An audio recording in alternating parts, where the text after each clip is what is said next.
Oh, Took another try. Is this better? And am I heard?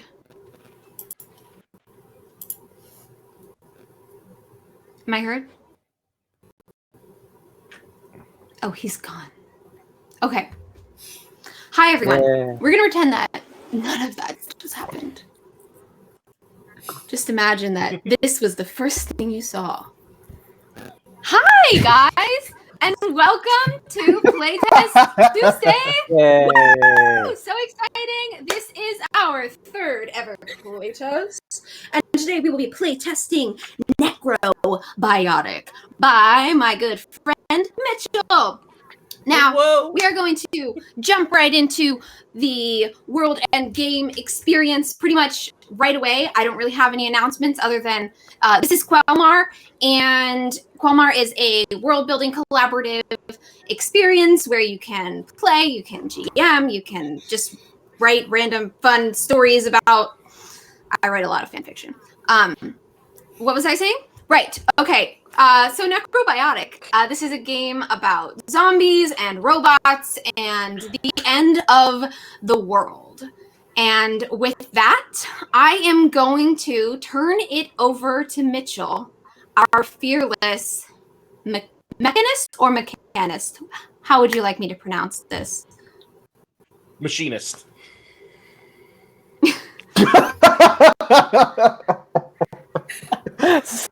neither.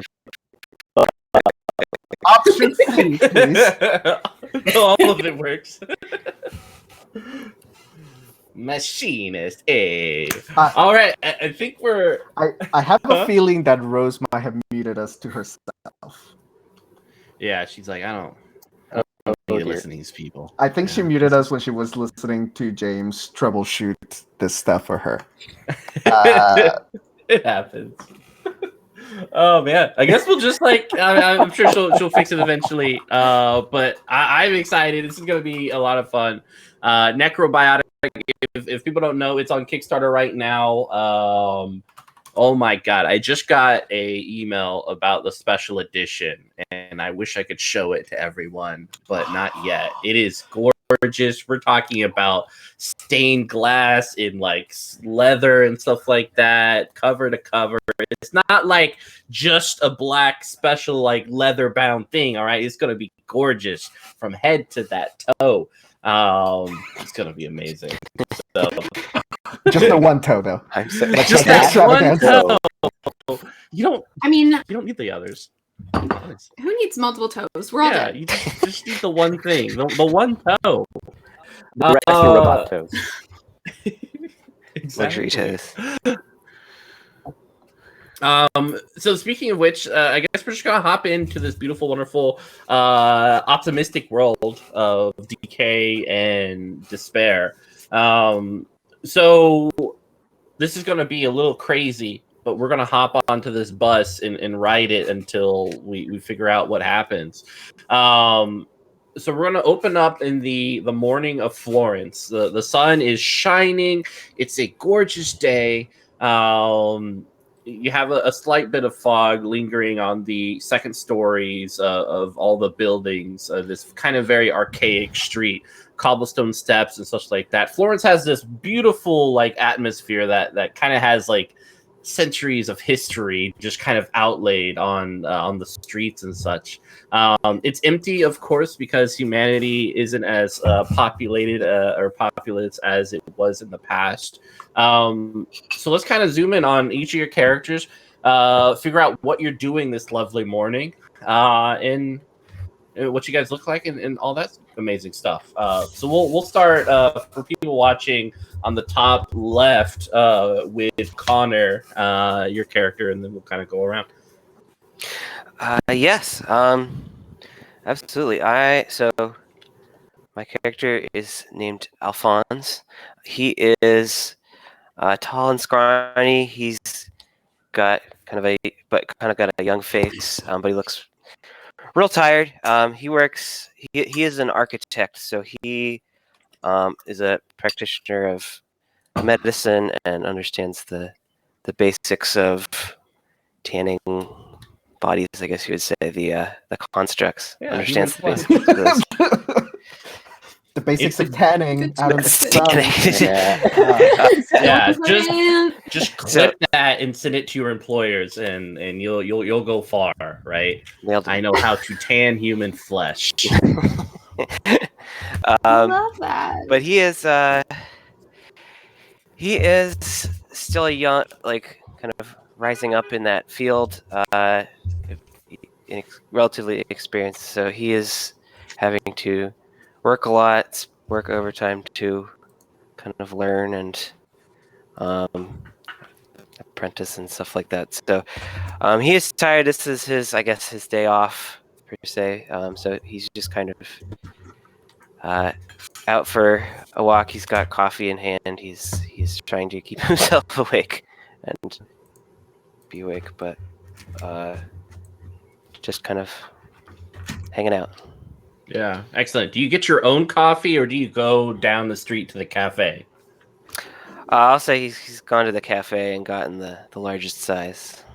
Excellent. Black Yeah, because at the cafes, the owner usually isn't around, but there is a construct, tan, leathery skin stretched across a skeletal frame with pipes and a little bit of steam escaping from the back as the flesh is kind of sewn in around these pipes.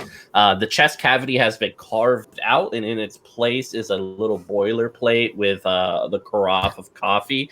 So you just kind of sit down, raise your hand, and the thing will move towards you in a very robotic fashion and pour you a cup, place it down, and then put the carafe back in its chest cavity to keep nice and warm.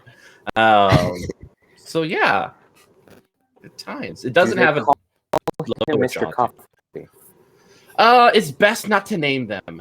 It's humanity. Yeah, people have struggled with how to live with the dead, and when constructs were first developed, they didn't tan the skin. It was too traumatic for humanity to see their loved ones moving about and performing these functions, and so that's why they started removing all of the extra bits and tanning the skin so they all look alike, so that no one has that kind of love or recognition of what this possibly was. The further away from this from humanity, the better.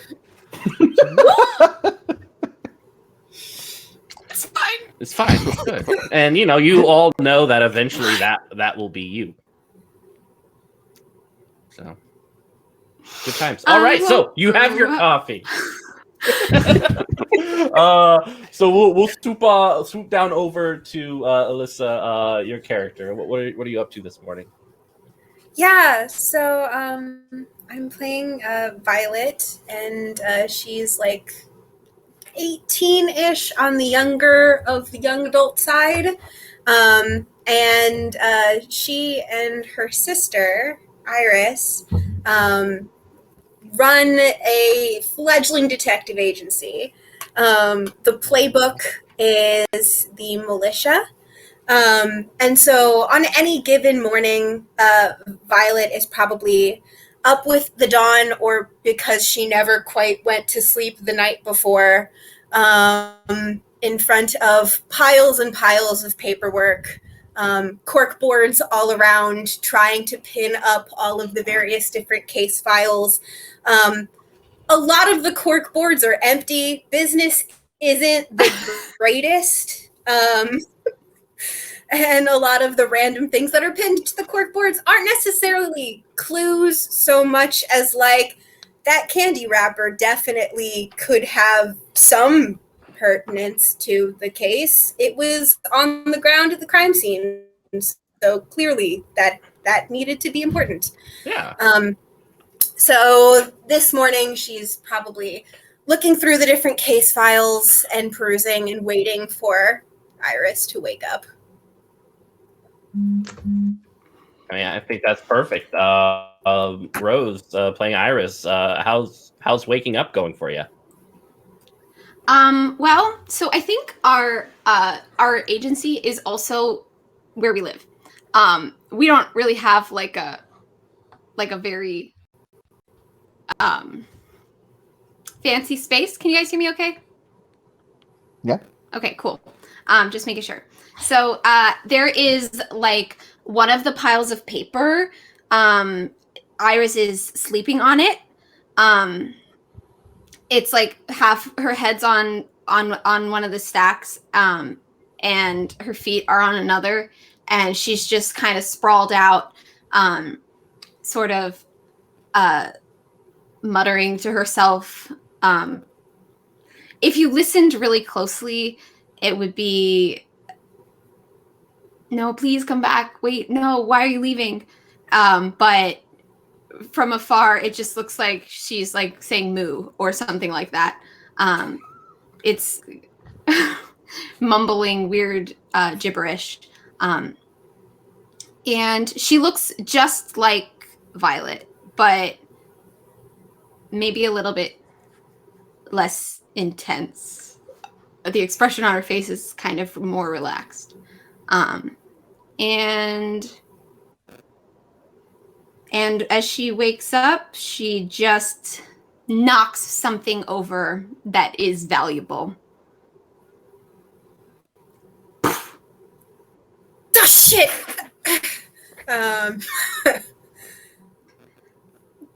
Good morning. Good morning. I'm sorry and, again.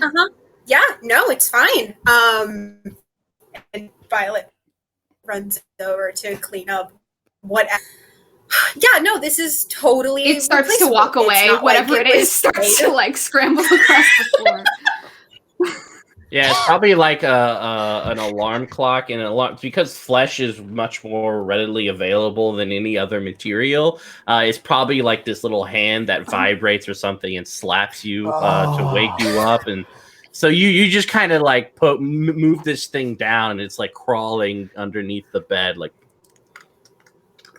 to disappear underneath. So I think it can live with the other ones under the bed. yeah. Yeah? You just have a bunch of old alarm clock hands slithering underneath your bed at any point in time. You're describing a horror show like the things that Sid from Toy Story 1 would build out of that little random toy parts. Yeah. Good morning. Violet definitely grabs some like long, like just broom handle from off the wall and like tries to get it out from under the bed, but gives up after like 2 or 3 attempts as it like crawls deeper and deeper into like the crevices under wherever it's hiding. Iris Good watches. morning. How'd you sleep? I slept okay. And you? Not at all? Yeah. No, I would say 4 hours. So we're doing good. That's an improvement from last night. Thanks.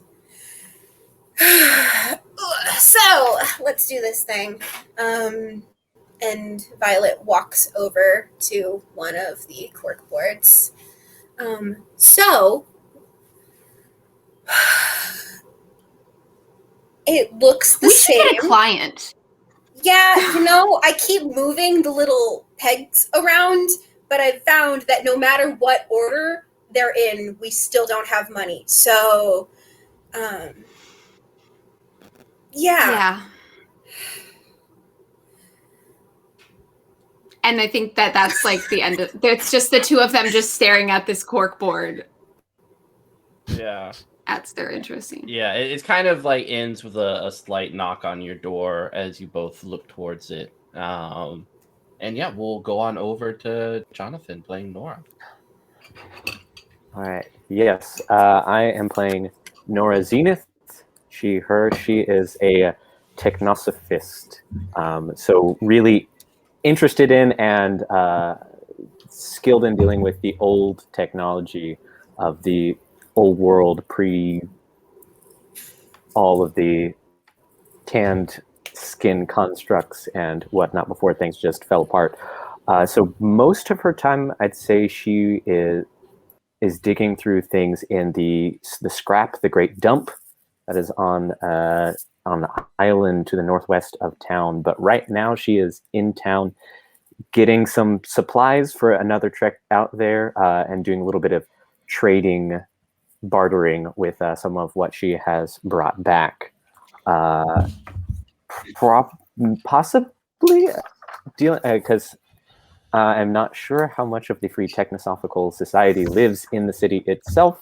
Maybe you've got some contacts in there, like a Yeah. yeah, like a They're fence allowed of in. sorts. Yeah. Mm-hmm. And so I think right now she is bartering such that she can get a brand new radio scanner with her contact here. Yeah, people are like trading the Animal Crossing games, New Horizon and stuff like that, Nintendo Switches, maybe even the original ET video game for some people who really like to go old school. Really, the only people who are interested in the literal landfill of ET cartridges. Mm-hmm. Yeah. Yeah, it's very I love that. It was very important to import them into Italy, into Florence from America. Exactly.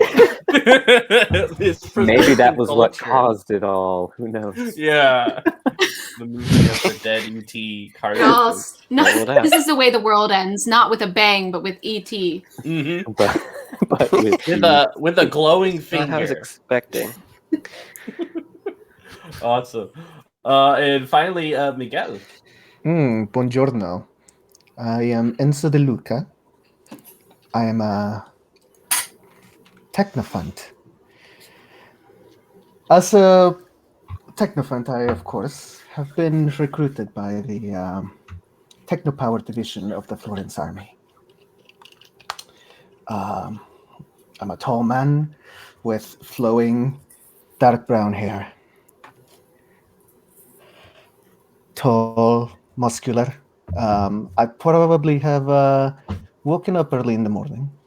And because I do not like to really work at barracks, I have gone ahead and taken my tools and taken my armor and headed over to the square because, I like to be seen. I sit down at one of the steps in the plaza and just start working.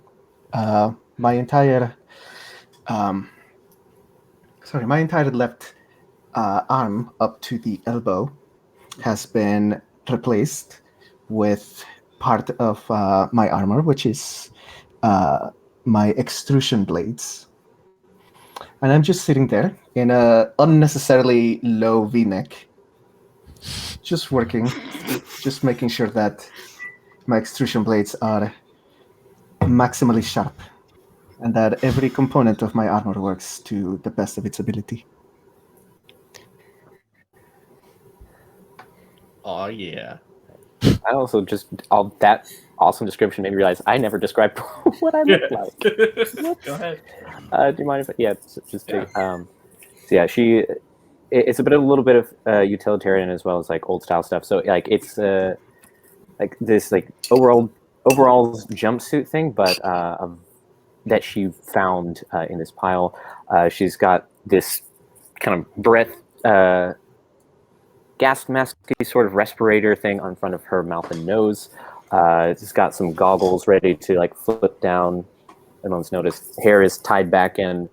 Who knows when the last time it was washed as well, or sort of like face and body. She doesn't really pay attention to remaining clean. She is kind of obsessed with this, finding some answers in this old technology.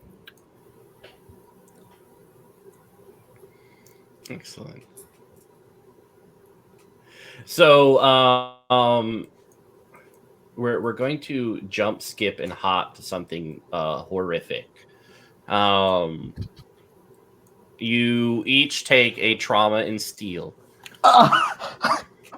Wow. Oh. Okay. Thank you. Right, from the get-go. How Yeah, dare. you're welcome. Enjoy it.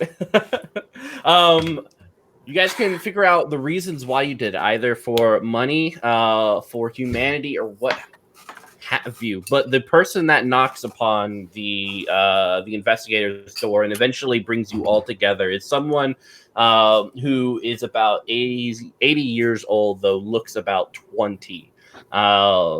Speaking of a her family still residing in a bunker outside of Florence, and you were all kind of brought in to get this family out and bring them back to Florence. We time skip to a few days as you guys have been trekking outside of the city, dodging cannibals, as well as all these horrific things in the night. And we kind of come to you guys after one of these horrific events. The cars around you exploded during an ambush fire, catching on them as well as on the ground. The buildings surrounding you, the glass is shattered, and this kind of like large glass pieces are falling down over your faces. But you're in this old street. The wilderness has overcome it, so there's vines and tall grass and such. It's a night. You see the moon kind of gazing down at you as you hear footsteps moving throughout this old town. These horrific remnants of humanity outside the walls gazing at you with hungry eyes as each of you are on or at least picking yourselves up after this explosion. So yeah, why are you here? What made you come? And how you feeling?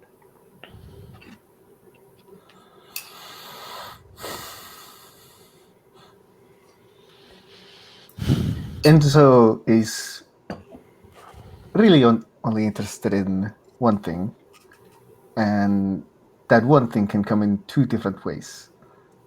But that one thing is booty. I'm sorry, say that again? Booty. You heard me.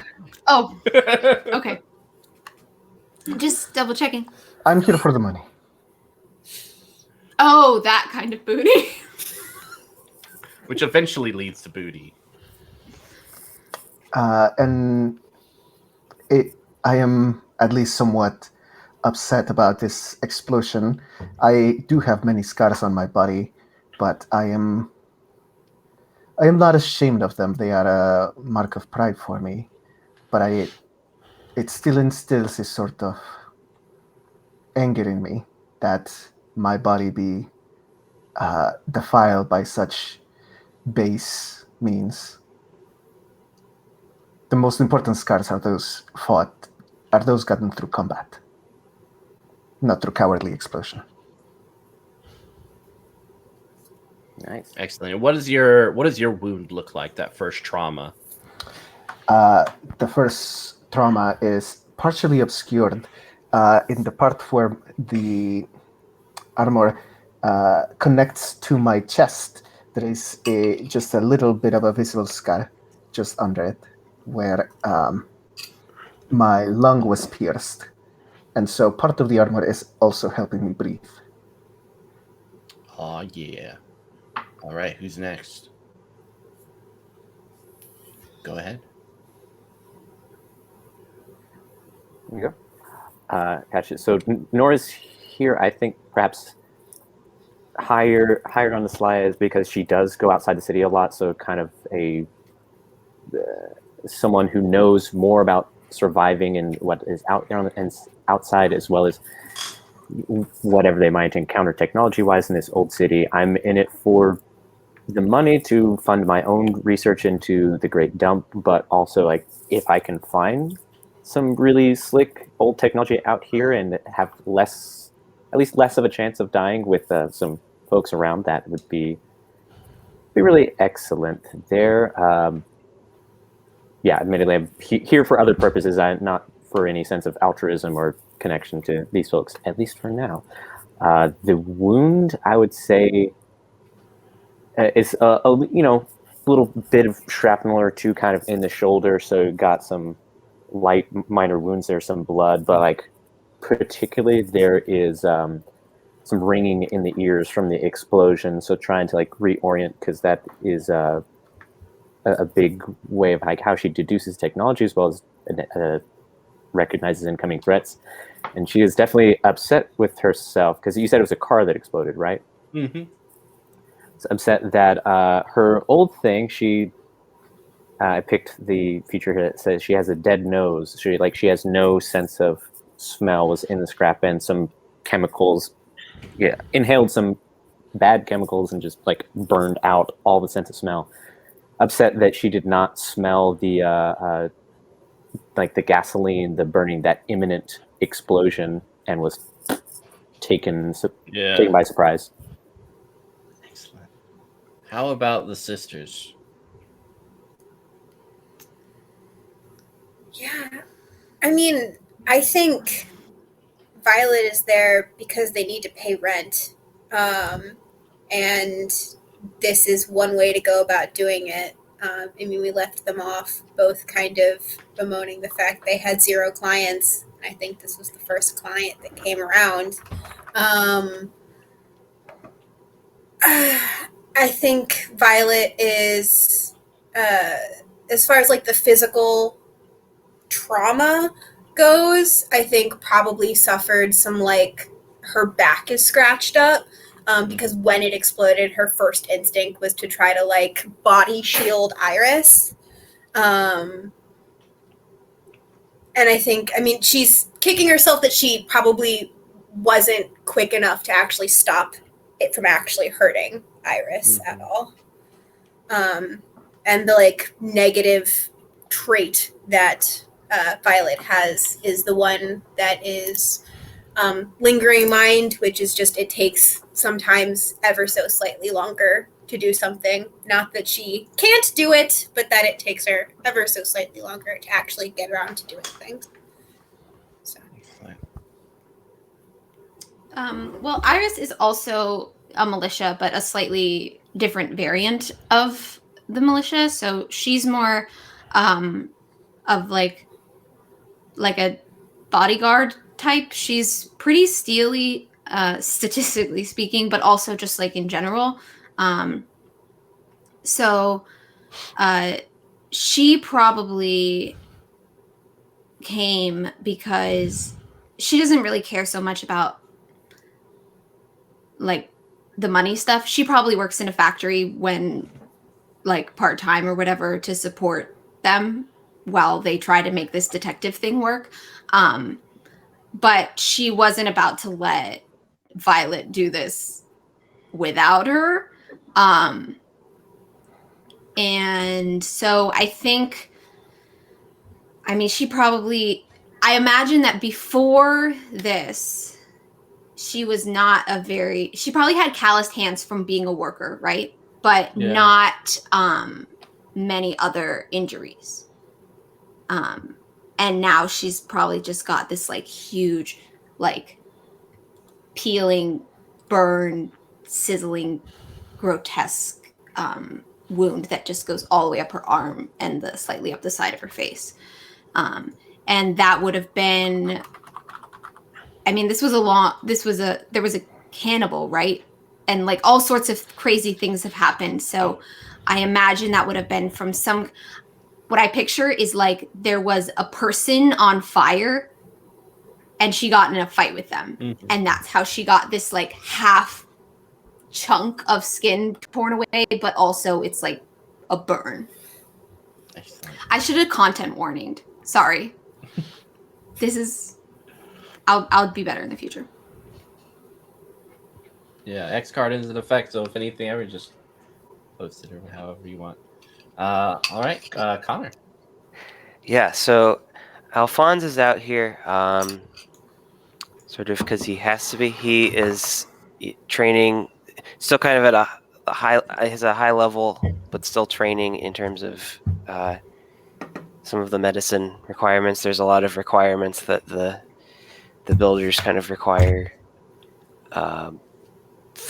before you can kind of fully graduate, be accepted as a professional. So he's spent a spends a lot of time just in the hospital working in there, but he's also required to do some field medicine time hours. So he's maybe been out on a mission or two before for that, but normally it might be a little more organized, but technically you can just go with any group that has a a valid reason to go out. So he just joined up with this group, trying to get that time in as quickly as possible. But he is not super comfortable being out and away from the city.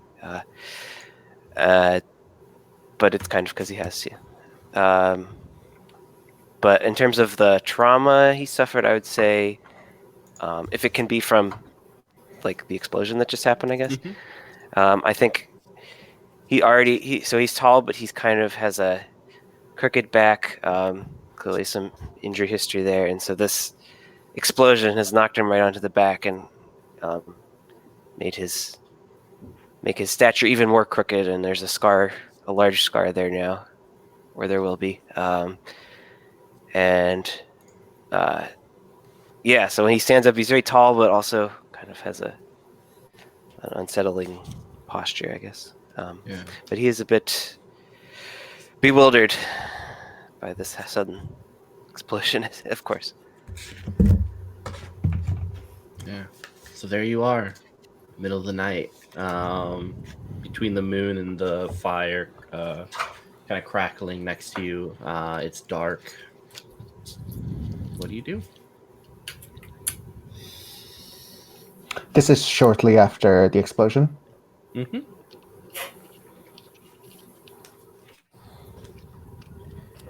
Keep an eye out. It is possible that there are still more ambushes waiting in the night. Can I, since it's already exploded and thrown, can I take a look at this car to see if this was? I guess we don't know why it happened yet, correct? So I guess take a look and see if this was like a trap on purpose or what the deal is with this car. Yeah. What role do you want to make? What skill? You probably do like archeo piloting. Yeah, I do have the archeo piloting here, as well as the investigation thing ticked. So excellent. Yeah, whichever you prefer. Okay. I see. So I see it. Got it. In that case, I'll go with the. Okay, I just understood something on my own sheet. Okay, in that case, I'll go archeo piloting. Why not? Do we want to take a moment to maybe do a quick explanation to the audience for how actions are resolved? Yeah, so for people watching, this is a card-based TTRPG deck building where your deck reflects your character. Whenever something comes up or you want to do something, there's usually some consequences provided, or you just need one success to kind of move things forward. Successes are either the suit matches the action, so if they were in a social environment, and trying to persuade someone, that would be flesh, which is hearts. So if you played any card with the hearts on it, you get one success. The other way to accumulate success is an 8, any combination of cards to get you to that place. Normally you only play one card, but if you're trained, you can play 2 cards. And that's just kind of the basis of how you do stuff. You're muted. Yep. I just realized. So yes, I am trained in the archeo piloting, which is one of my special skills, where I am familiar with old age vehicles and I can pilot drones, which is neat. But see, I've trained. I'll flip. Oh wait, I get to look at my hand and pick 2, right? Yep. Right, When you every at the beginning of the game, you always draw 6 cards from your deck, and that's something that you can look at. It's almost like spoons at a given day when you wake up and you're like, you know what, today I'm not going to be social at all. If you look at your hand, you see like no flesh cards. Gotcha. All right. And that is there a special edition of the Kickstarter where you actually make cards out of flesh? One day. Well, I would love to have leather cards. I feel like people might get creeped out. Who knows? All right. In that case, I'm going to pick these 2 cards. 2 and 6, which adds up to 8, and one of them is a spade, which is that suit for this skill, so that is 2 successes. Excellent. So the first thing you notice as you're coming up to this car, which is on fire, and you notice like the innards of the engine are splayed or blossomed out from the explosion. There is several mechanisms within it that suggest that someone has been tampering with it, and specifically, there is the remnants of a steel wire going from underneath the car into an office building. The office building is only about like a block away, about 5 stories tall, with vines wrapping in and out of its windows. Deer are kind of peering out at you from the entrance and just kind of galloping away as you look. Okay. And by the wire, it wasn't a tripwire, like it was like kind of a signal or like trip, like manual. Yeah, it looks like okay. someone probably pulled it, some Gotcha. kind of a tension wire to pull and set off the explosion. So definitely someone was watching. Gotcha. I move back to the group and relate the findings. This was no accident. This someone made this and tripped it on purpose. The wire leads to that building over there. So it is your decision whether we want to confront this head on, but someone or someone's in that building want us dead. Or they want whatever we were going to do not to happen, and they just don't care if we're dead. Entirely possible. Actually, this is a good question. Like, where? I guess then where specifically were we headed at this moment? Were we walking down the street, or? Yeah, walking down the street, you're headed south east towards a bunker. Probably something like when people started dying in 2020, 2021, some people just went down into the bunker. Yeah, it's very unfortunate. Okay. That's a little real. Yeah. You know, Figlio di Putana. It's a bunch of cowards. I think Alphonse has been spending the moments while Nora's been investigating to try and see if anyone's hurt. He'll go around and ask, "Is everyone okay? Can I help stitch anyone up? That's what I'm here for."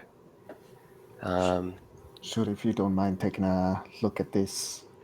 And I just...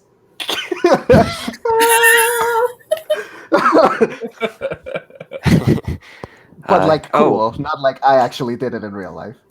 Yeah. But like cool. Yeah. Okay. Just some shrapnel. I can stitch that up definitely. Let me get my duffel bag here, my supplies. And can I make I have a special skill to advanced remove medicine. trauma.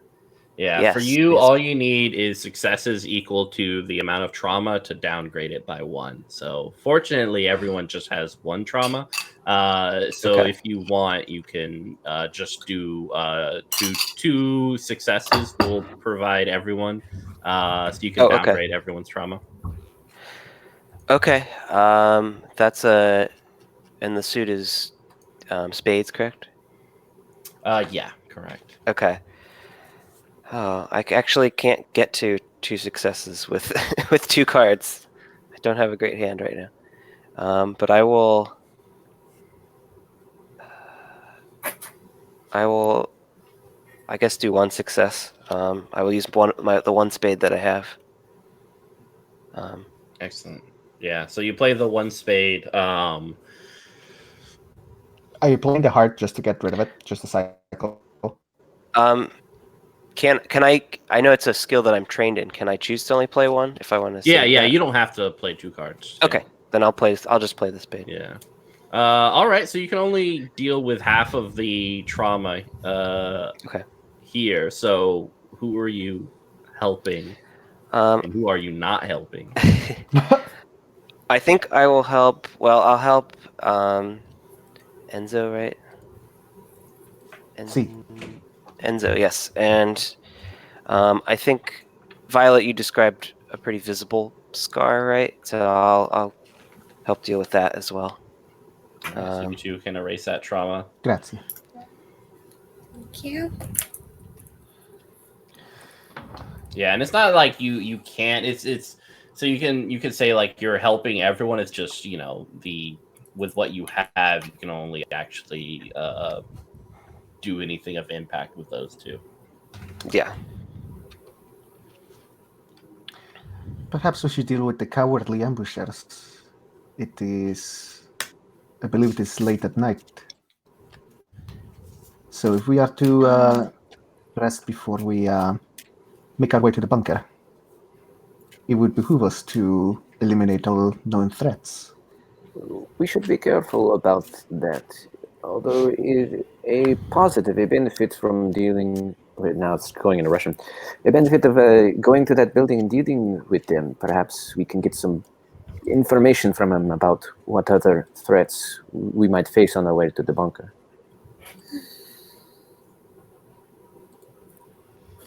I'd like to believe this is a problem that won't come back up, but That doesn't seem all that likely. I have a way that we can possibly learn more about them.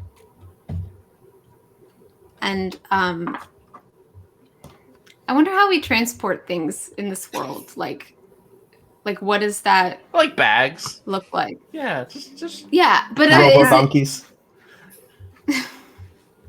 okay, the thing I'm imagining is so we've got a shoulder. She's got a Iris has this like leather shoulder bag, and she pulls out of this sort of strange device that has a metal box, and then this like tube wrapped around it with these different wires poking out in various places.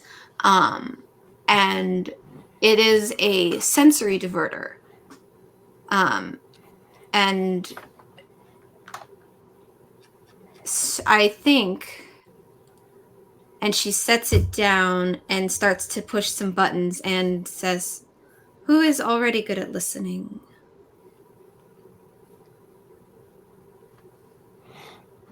I'm only good at listening when it comes to pillow talk.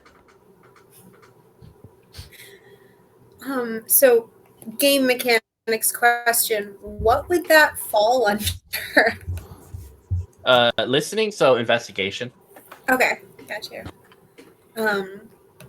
It could be anything. I'm thinking listening is how we would know more about what's happening in that warehouse. Yes. Violet so looks basically, around and then just like fixes a stare, being like, oh, it's our thing. We're gonna do the thing. Okay, I push the buttons. Sorry, I was trying to include other people. No, I get it. We want to be friends with people. Friendship is good, but unless anybody... Okay, great. Then... Okay, so I push the button and you go blind and you can hear better. Cool. Yay! That's your thing? It's not a permanent thing. But yes, it's our thing. Probably. So I think what it looks like is the wires like start to buzz like imperceptibly. But if you could see sonic waves, or like if you could see the minute energy that causes the waves of different senses, the ones that are coming out of it this time would be like light waves and sonic waves. Mm-hmm. Excellent. All right, go ahead and roll investigation whenever you want. Yeah. So that should be... Yeah. Okay. Trying to see what the best way to go about doing this is. I will do...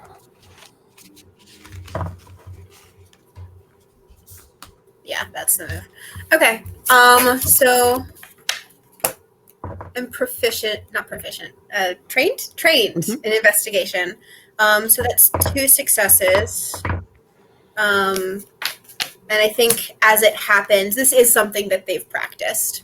So as the vibrations echo, Violet just gets into the headspace as the world dims and focuses on what's going on in the building.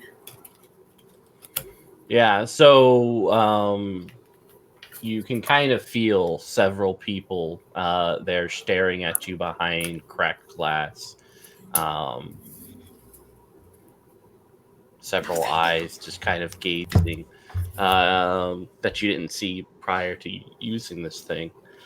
They do have weapons, sharpened tools, and stakes and such. What else did you want to know?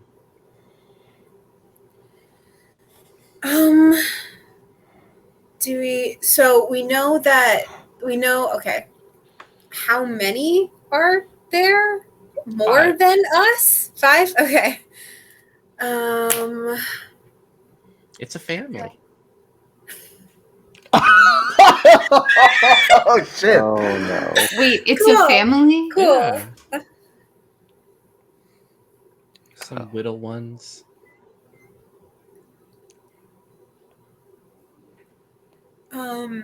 Do I get the intent that they are actively hostile? Like, is it more that they are on the defense, like we came into their territory, or they are actively? If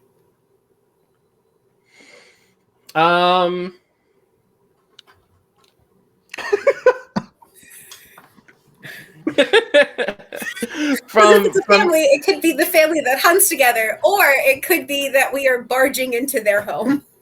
Yeah, it's kind of all of that. You can kind of get a sense that they're looking at you with no small amount of passing interest, particularly the items that you have, the flesh which still inhabits your body. You don't look hungry. You guys probably have some nice food and stuff, and it's just tasty all around.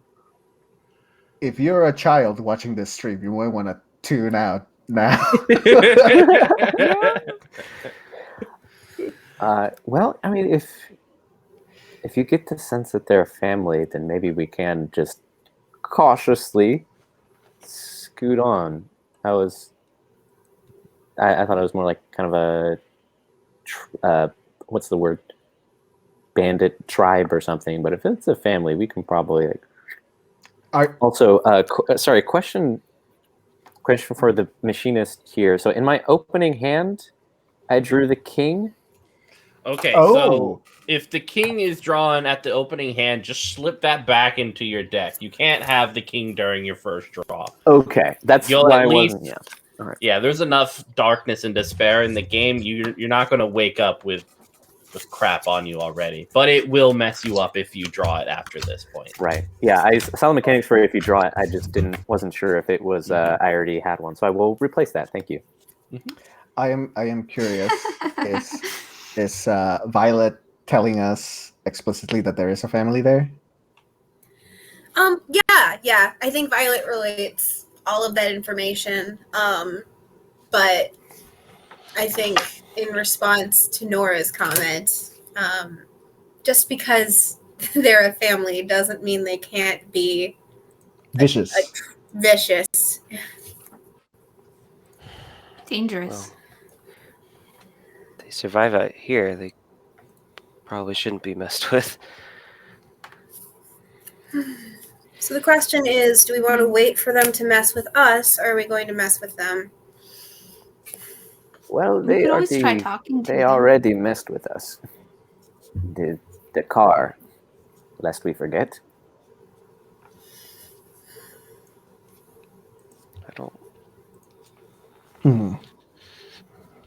I don't think we should put ourselves in more danger than we need to. Yes, I think we should watch our back and continue forward. I will keep a closer eye on any cars or traps that may lay in wait for us. Okay. Yeah. So you guys are continuing to walk down the street away from this building with the eyes peering at you from the darkened glass. And I guess we're looking for. Bye. See ya. We're trying to keep an eye out too for. Do they stop looking More at us traps. if we walk away? Well, the only person who can kind of see them looking would be Violet. For everyone else, it's just dark glass. Can't really see anything in the building. I'm gonna turn off the. I spin the little knob and put the antenna back inside of the box and put it back in my bag. Excellent. Vision returns to Violet. All is calm and peace as you walk down the streets. But something gives you pause as you're walking by in the peripheral. We'll say 1, 2, 3, 4, 5. The lucky person here will be Nora. Nora, on your peripheral, you see someone peering at you all from an alleyway that you've just kind of passed. If you imagine walking down the center of the street, gazing around, and then you suddenly see a small figure looking at you, standing in the middle of this alleyway. Huh. Small figure. Do they have any noticeable weapons? No. Yeah, looking now that you kind of take a step and look over there, it looks like a young woman about the age of 14, wearing a just kind of this like childlike dress, gazing at you, very pale, dark, kind of black underneath her eyes, several scars all over her face. She's smiling, and you notice that every bit of teeth has been sharpened to a point. Oh, I don't love that. All right. I kind of whisper to the gang here about like there is a child with sharpened teeth in that alleyway. I think we should move quickly. I do not like where this is headed. Okay. I'm ready to move. Yeah, yeah. I think I'm not gonna fire it at her, but I'm gonna pull out my my taser just to have it at the ready. Yeah, you notice she kind of pulls out from a pocket in her dress because every dress needs a pocket. Goddamn crazy for it to not. Yep. We finally Cool. figured it out after the Yeah. apocalypse. At least Yeah. Put some pockets fucking in pockets on those pockets. bad Got boys. something right. In response to you having kind of touching your weapon, she pulls out pliers from her dress. Oh. Okay. I will I'll hold up I will hold the rear. I'm sorry, what was that? I said I will take the rear. Like the back of the No, okay. All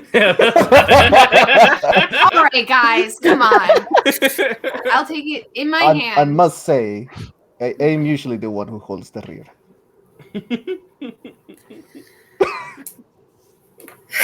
Where's my alarm clock slapping hand when I need it? They're all underneath the bed. You have to go Here, get do it another again, one. do it again, do it again. Should have packed one. Okay, do it again. 1, 2. Okay. Give me... Thanks. So lifelike. Yeah, so continuing on, you have two choices before you. I mean, it's night. You guys are tired. A lot has happened throughout these days. You can rest, find a place to sleep, or you can push on. It'll be difficult, but it's definitely an option.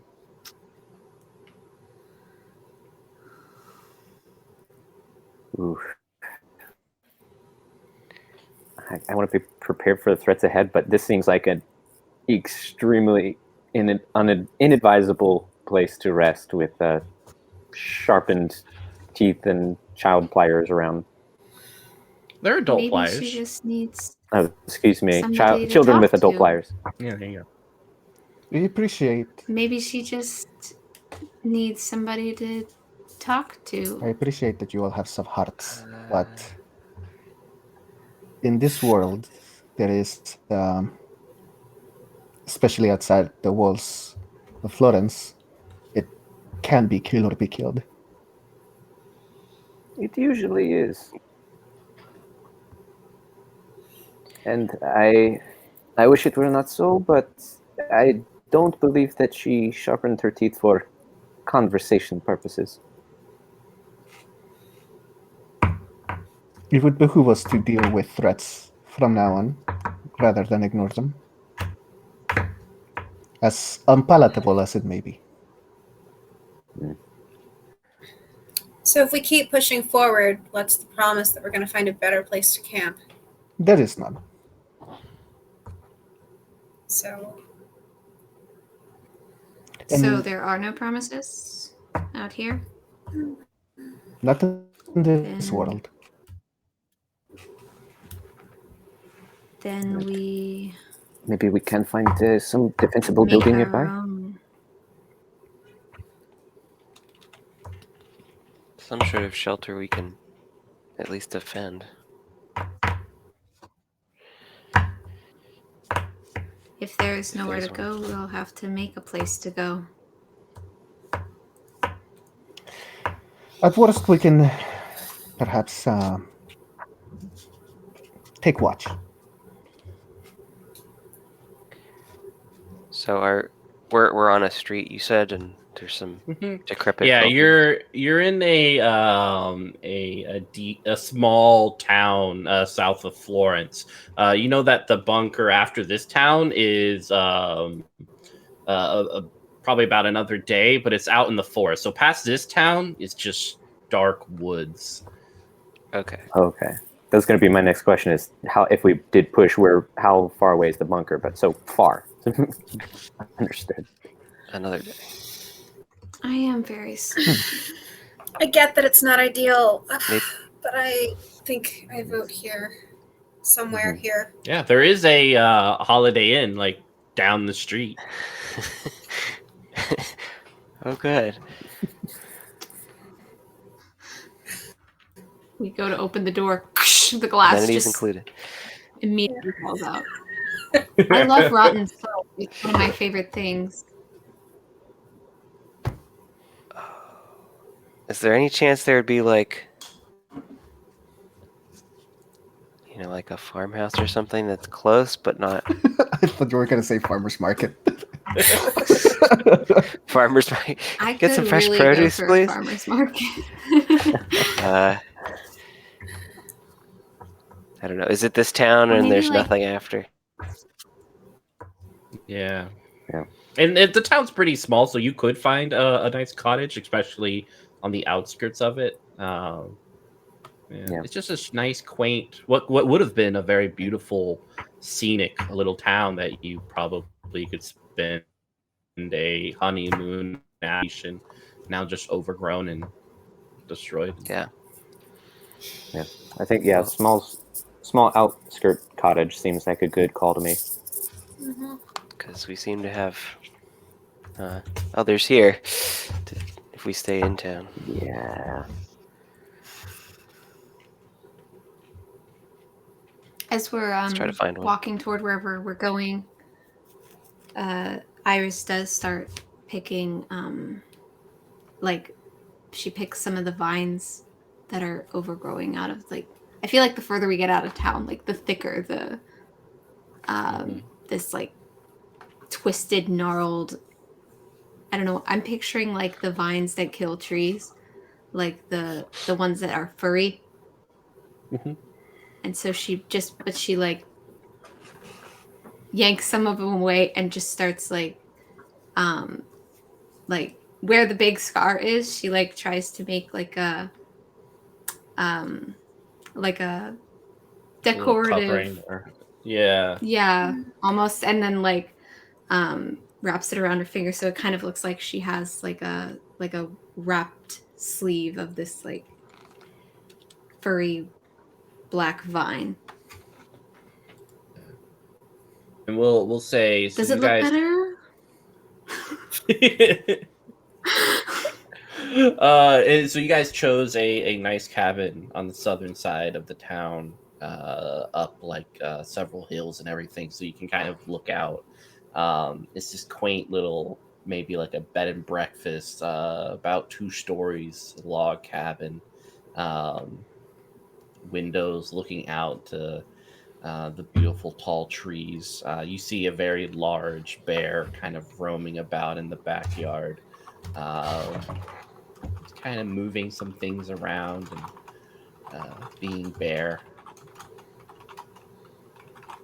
Stepping inside, there's a few rooms, family pictures, an older woman surrounded by several children. The glass is broken and on the ground. There's several dressers, as well as the kitchen is somewhat intact. Dust lines everything. Violet, we need more family photos. I mean, we can save up for a camera.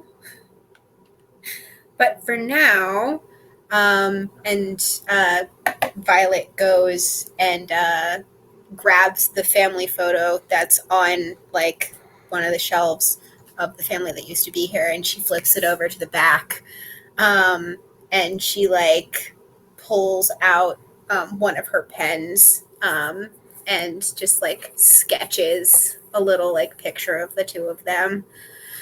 And then puts it back in the frame, but like flipped side. Yeah. This is our house now. You really want to live this far away from the safety of Florence?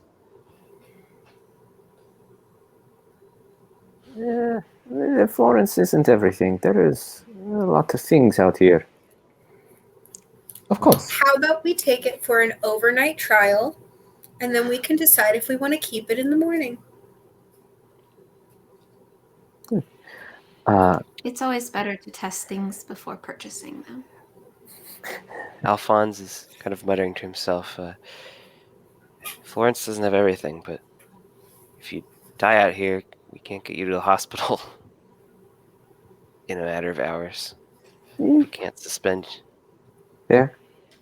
your vitals.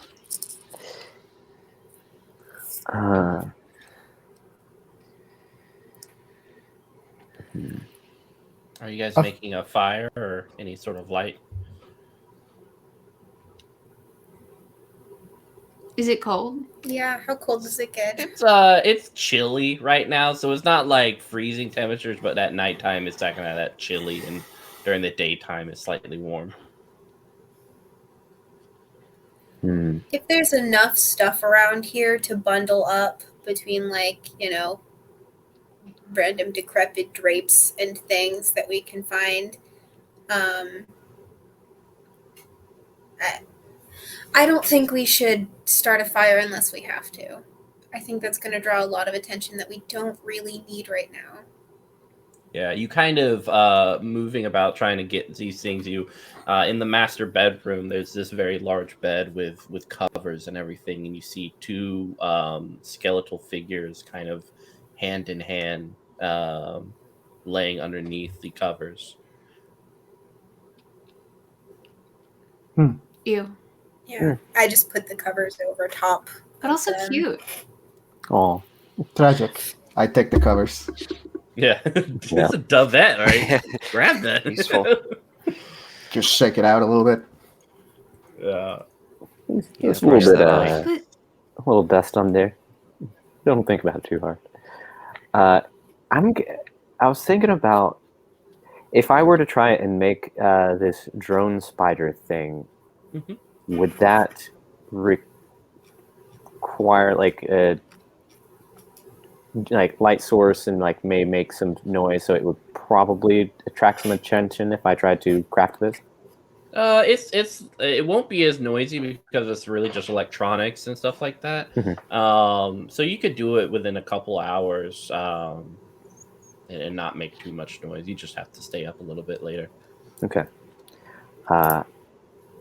Yeah, I think I'm gonna try and do that. Which I guess. Gotcha. All right. Yeah, I think I'd like to try and build this drone spider then, because that's rad. Go ahead. Electronics. Right. Then that will take. It's got 3 tags on it, so I guess if I want all 3, I need to do 3 successes. So I will, in fact. Oh wait, I can't use 3 cards. Yeah, you you can only use 2. No. Oh, that's okay. No. So I can do 2 successes then. All right, cool. Definitely want sturdy because I want it to stick around. So it says greater vision. What? I guess that would just be Kind of like binoculars or just enhanced vision or like heat vision and stuff like that. Just something that normal humans don't have. Gotcha. Well, then I guess I will sacrifice greater vision. I'll do commands far and sturdy, so I can like pilot it and it can see. And I feel like I couldn't like have a visual. But it's a normal visual. There's no like zoom or thermal or anything like that. Okay, that's perfect. Yeah, you pretty much like either you're using a Game Boy or a something that you can kind of with a screen on it that's connected to it. I love it. Game Boy camera. I love it. Yeah. All right, so we've got Neat. an 8 and a spade for 2 successes. Excellent. All right. So as you're working and such, and I assume most everyone is kind of relaxing in the main area, getting ready to sleep or already asleep, you hear kind of a slight scratching at the door.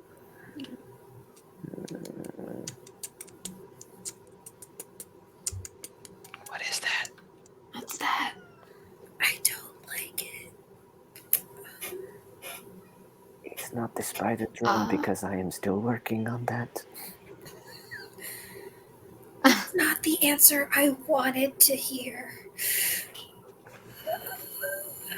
I will armor crawl over and look under the door. I start See if I can see what's in the putting on my inside. armor. Yeah, 2 pale feet. So you're opening. You see 2 pale feet underneath the door. For our technophont, you're opening your casket, putting on your armor as it kind of molds itself to your frame.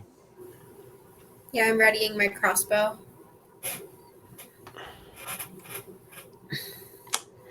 We're not home.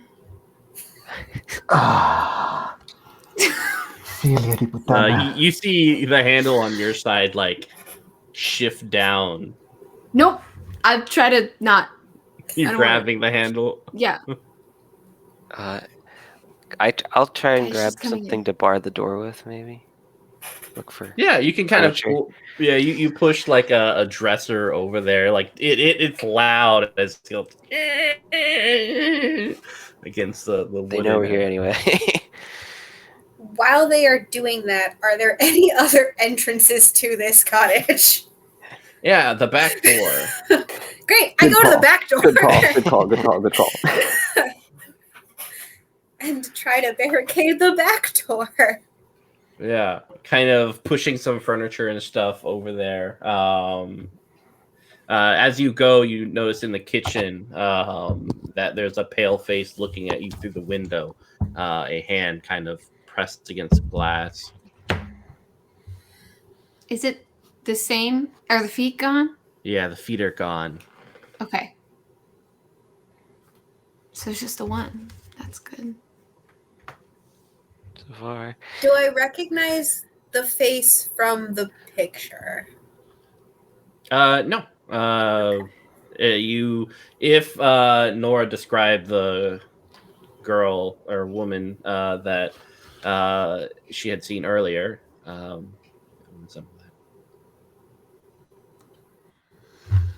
Okay.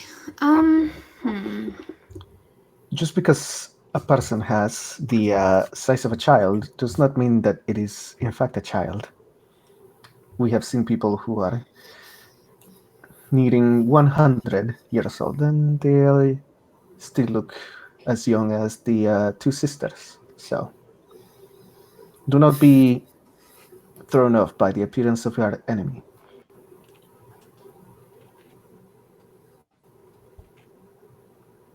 Can I, like, try to read this creature, figure out what it wants in some way? Yeah. Are you going towards the glass, staring at her? Yeah, I think in a way that only the same person who says nobody's home could not be afraid of something like this. Mhm. Like, in that, just like innocently, but not necessarily stupid, but just naive. Like, or like doesn't want to believe that this child could be evil. Iris just walks over to where, you know, the window looks over, and there's like some like dead plants or something, and she moves them out of the way so that she can see the girl better through the window. She moves whatever's on the windowsill out of the way. Right. What do you want? Go ahead and so you have two consequences here before you. One is understanding, and one is giving a good impression. It's an empathy test, so it's up to you if you can Okay. achieve both, or can only achieve one, and which one matters to you the most. So empathy is presence for me. I have my Nightmare Before Christmas tarot deck. And I have to get an 8, or I have to have Match the the suit, right. or accumulate a number equal to or greater than 8. Okay. Are you trained in empathy? Yes. Okay, so you can use 2 cards.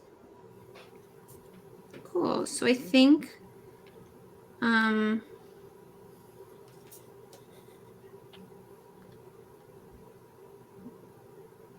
yeah, I am going to use 1,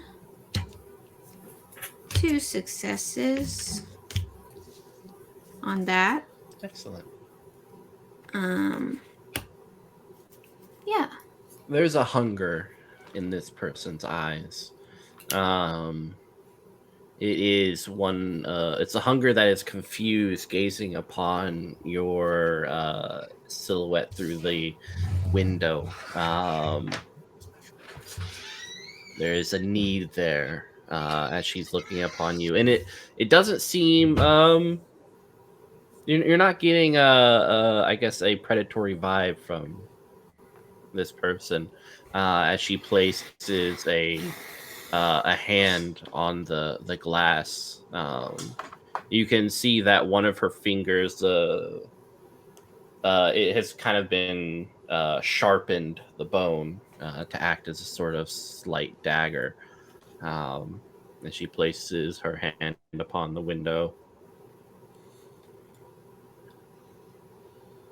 So she seems hungry, like to eat us, or like just hungry for something.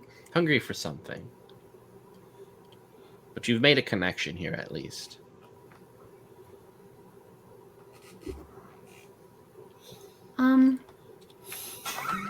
She seems like she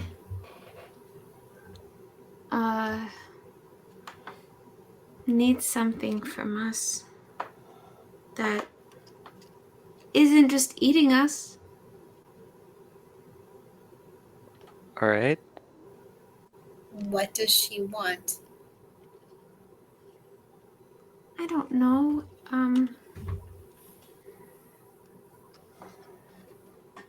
What does anyone want when they're lost alone outside of town and have their finger in the shape of a dagger. That's awful. To have your body part be a weapon. I mean,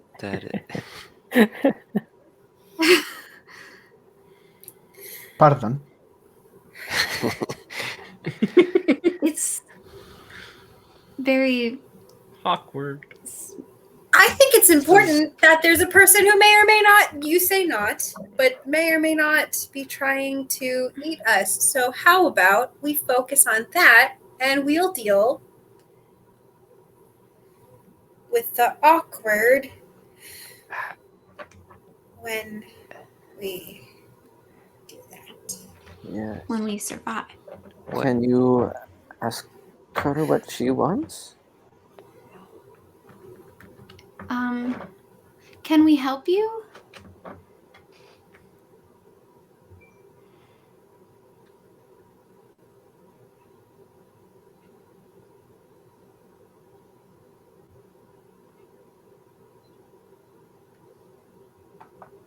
She motions. It seems like she wants to come in. I think she would like to come inside. Okay. You are inviting disaster, but it is just a child. If she turns out We to are be armed. dangerous, we can kill her. What just happened to everything that looks like a child is not a child? Because I could have sworn you said that about 10 minutes ago. I'm confident in my abilities to take care of this creature, regardless of whether or not it is a child. Well, she...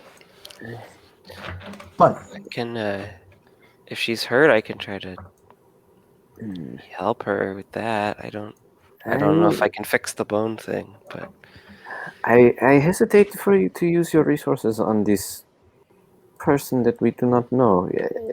precisely. Iris, are you able to ask why she wants to come in? She may not want to eat us. I mean, I can go out and ask her. It seems like she can hear you from in here. I think we want to try and keep that, at least for now. Okay. Violet, are you entirely sure you should have brought your sister along? She seems much too soft-hearted for the outside. And You you would seem be- much too hard-hearted to feel joy. Oh, there's Can't plenty of feel- joys to be had, And you can't feel joy if you're dead. both in combat, in the arms of a woman. I agree with Nora. All I'm feeling right now is fear. I mean, look, it feels like we're in a no-win situation. Either she's going to stay out there all night or she's going to come in here and maybe, or I don't know, kill us all or not. I don't know. Iris, I trust your judgment. What do you think we should do?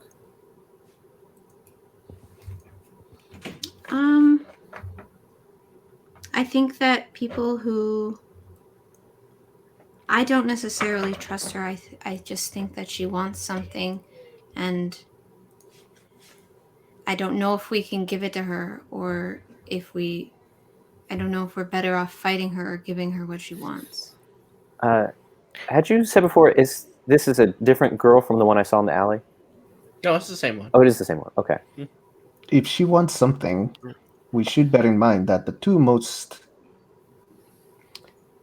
important things that we possess are our meat and our flesh. If she wants something, there's a good chance it's one or both of those. And Nora, didn't you say she had pliers? I don't like those odds. I don't like what that implies. She was staring at us all with sharp teeth and had... granted, she only pulled out the pliers after I pulled out my taser, so fair is fair, but also...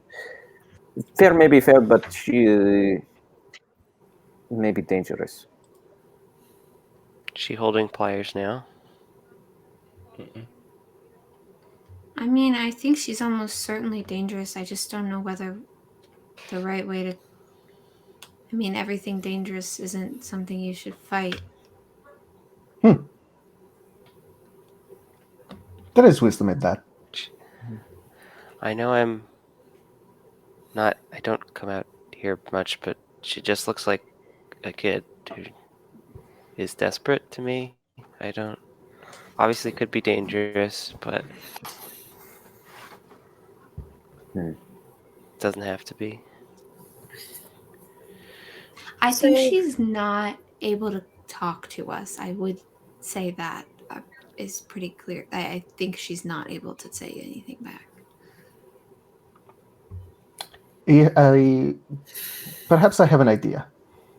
I'm going to go to the window, and I'm going to breathe on it.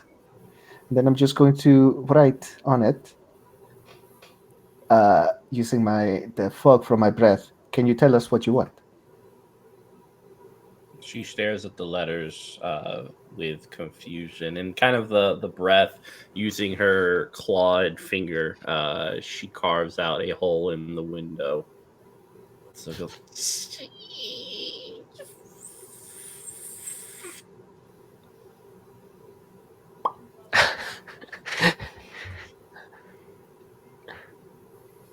So. Well, I think she's coming in.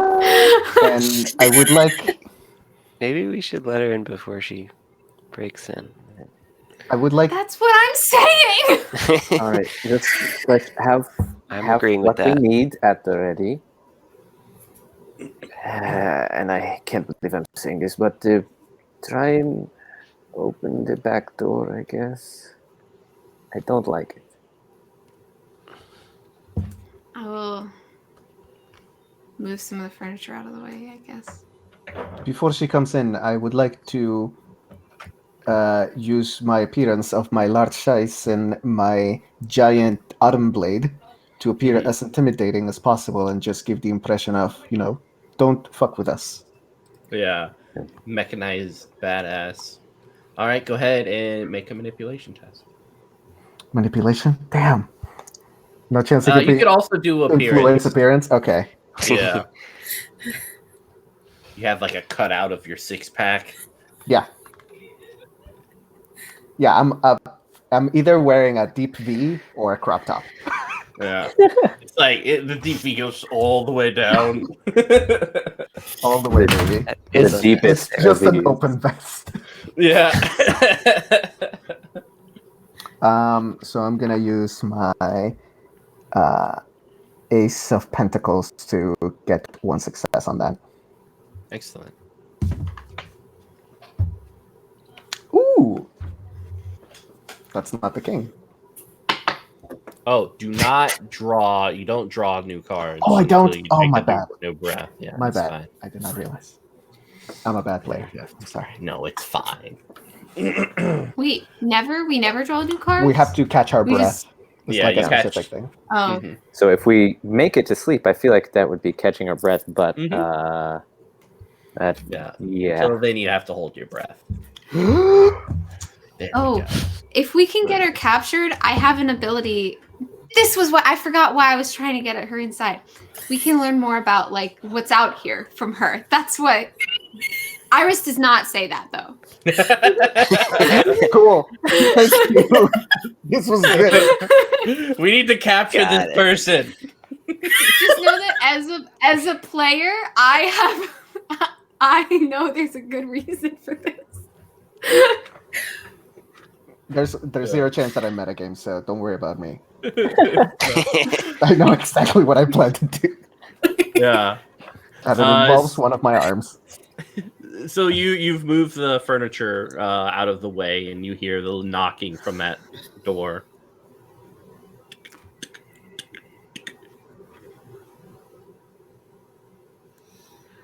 I open the door with an apron and an oven, and I say, "Come on in. The casserole's on the stove."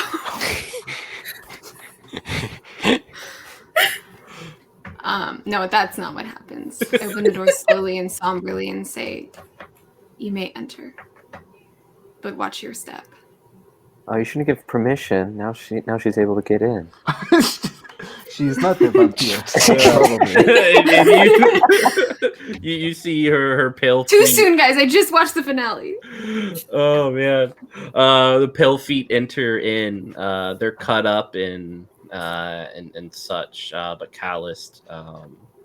Even her toenails have a kind of a fine point to them. She kind of glides forward towards you with elegance and grace. She's getting real close to you, Iris. Okay. I will.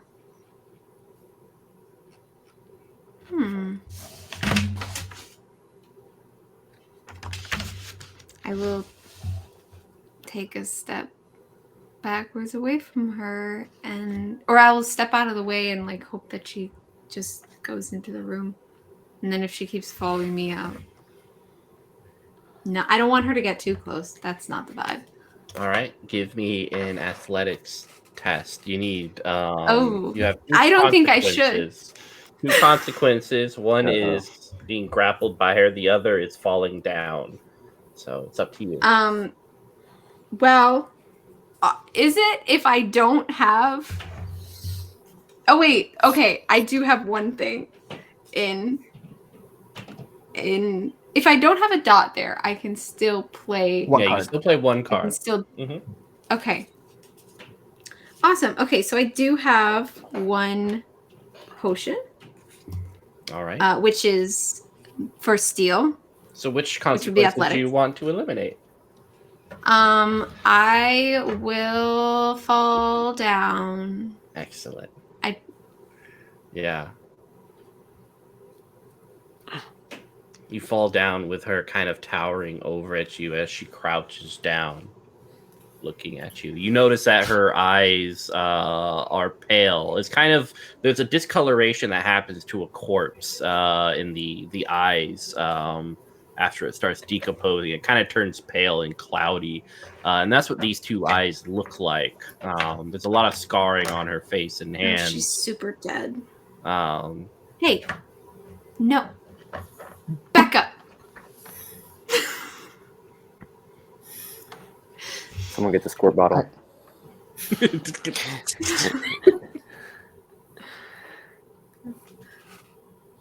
Guys, she's gonna eat me, I think. Yeah, I've got a crossbow trained on her. Yeah. Okay. I've got my taser. Like, let's. yeah. I I'm just watching in horror. I am. I'm putting a one of the pellets inside of my armor, and activating my extrusion blade. Is that the name? Mm-hmm. Extrusion blade. Yes. Yes. Yeah, the moment I don't think you can't. It's not like I know you can't like ready an action, but like as with all the intent possible, like as soon as it's not just like standing there, like as soon as it is like an inch going towards her, the crossbow is going off.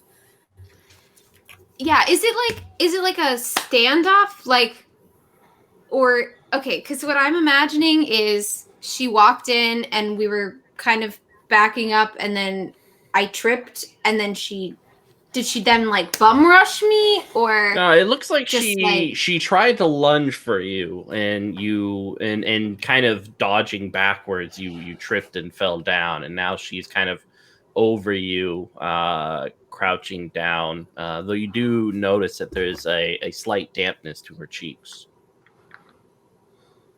oh, like she's been crying? Mm-hmm. Guys, she's a sad dead person. Not just a dead person. So she's a wet zombie. Okay. Moist zombie. I would. Ugh, I was avoiding that word on purpose. It's one of my favorite words. Cardi B and Megan Thee Stallion's next big hit is gonna be Wet Ass Zombie. Yeah, I mean, I have a truncheon. I can just truncheon her. Are we fight? Yeah, okay. Here's what I think. I think it looks like Iris is just gonna not do anything, but then she just stabs her in the gut with the sonic truncheon. A truncheon is a bat. Yeah, it's like a nightstick. Whacks her on the side with the Okay. sonic truncheon. So you can definitely apply some force and try to burst it through her chest, but yeah, it's smacking it. All right, go ahead chest and give me that combat. I can't do that. I don't think. Wait. No, I can't. That fails. Uh-oh. Right? Because I don't have. Can I use my No. extrusion blades? Yeah, you try to smack her with your truncheon, and it just kind of smashes into the wall as she moves her head in a very unique way. Instead of her whole body moving, you just see her neck kind of move backwards, I don't like that. dodging the truncheon. Can the crossbow go off at that point? Oh, I see. You've also got something. Yeah, I'm using a 3 of cups and 5 of swords. So that's 8, and then the swords give me an additional thing. So I was hoping to use the extra success if it would be possible to cripple this creature, like take off, like cut her off at the leg so she can't pursue us. Yeah. Well, this is perfect. You slice through the kneecap as she falls onto the ground, staring up at the ceiling. Blood starts to pool around and soaking the wooden panels, a little bit getting onto Iris. I kick the zombie over, away from my duvet. Protect the duvet. And Iris, I guess. I'm sorry.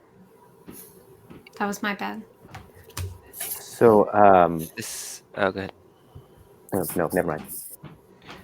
This is a little belated, but I was going to ask, when she like moves like that, is there anything like I can deduce, like from, like, do I know anything about this other than it's a zombie?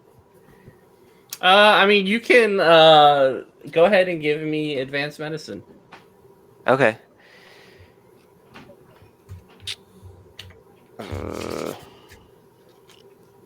I will play 2 cards. I will play these 2 to get 1 success. Excellent. I mean, looking at her, she's bleeding to death. This is a living human being. This isn't a zombie. Stitched up together. So a poor architect did the work on her. Okay. But yeah. Oh. Yeah, she kind of like with one hand reaches out to Iris.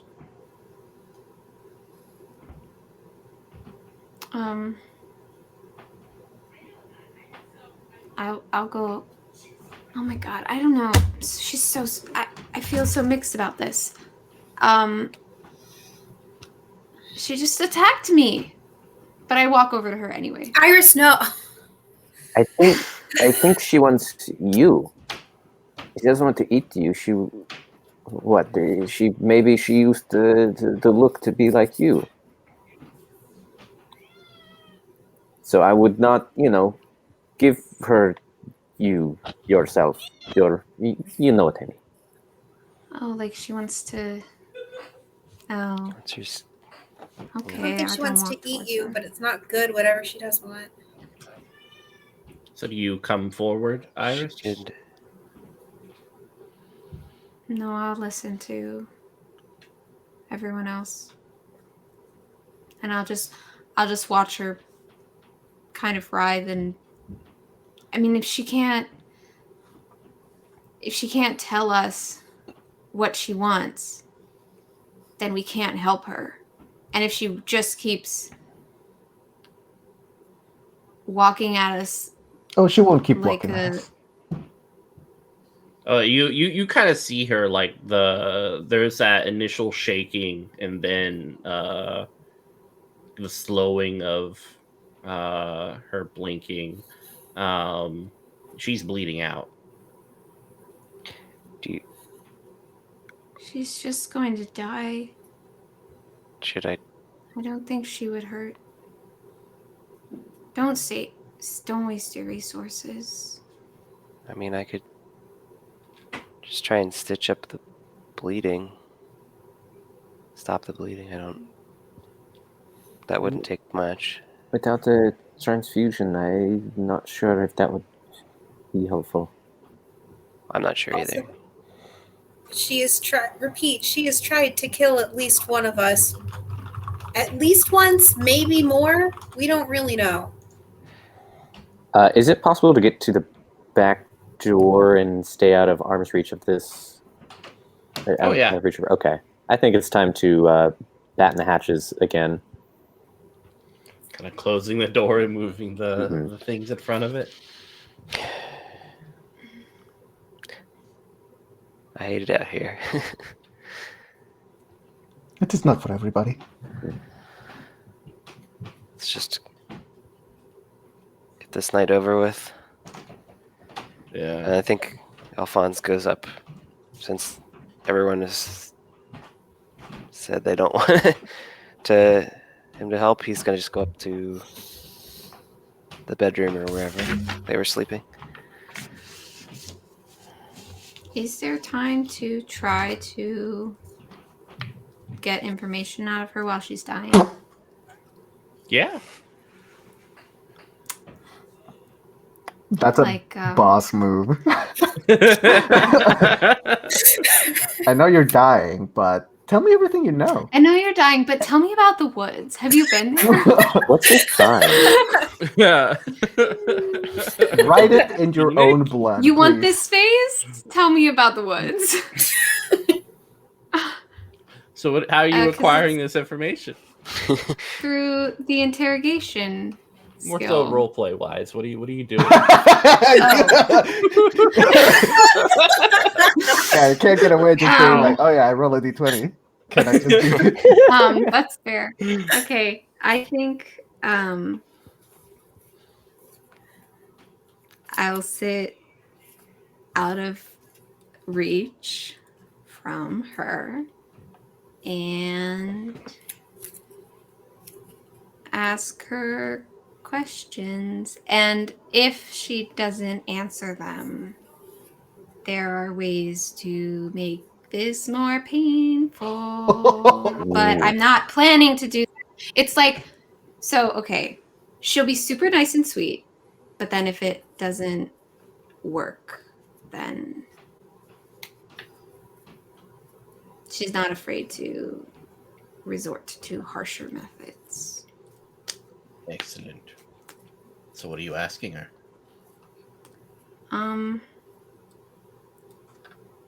Well, what I want to know as a player is what we need to avoid in order to get to the bunker as quickly as possible, and as safely as possible, and how we can safely sleep through the night, and like get a full rest in without being attacked again.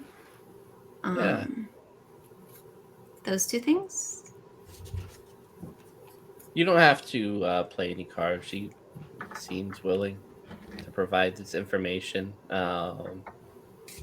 The first of which, kind of describing the bunker and where it is. She draws like this little map with her blood on the wood panels. Just kind of showing a little path to check out. Not signifying anything dangerous on the road. And then for the second aspect, she smiles at you and gives you a thumbs up before closing her eyes and laying her head against the wood panels of the floor. Is she dead? She looks like it, yes.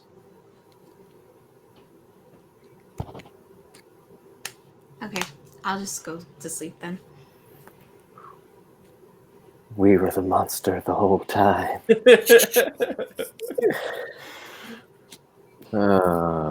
should have just mercy killed her. No, too bad. I was actually just about to say I thought about it. that I was going to go over to the child and just plunge my arm blade in her back just to make sure. Yeah, I mean, you can still do that. I'll do that. Yeah. Yeah, it kind of sinks in.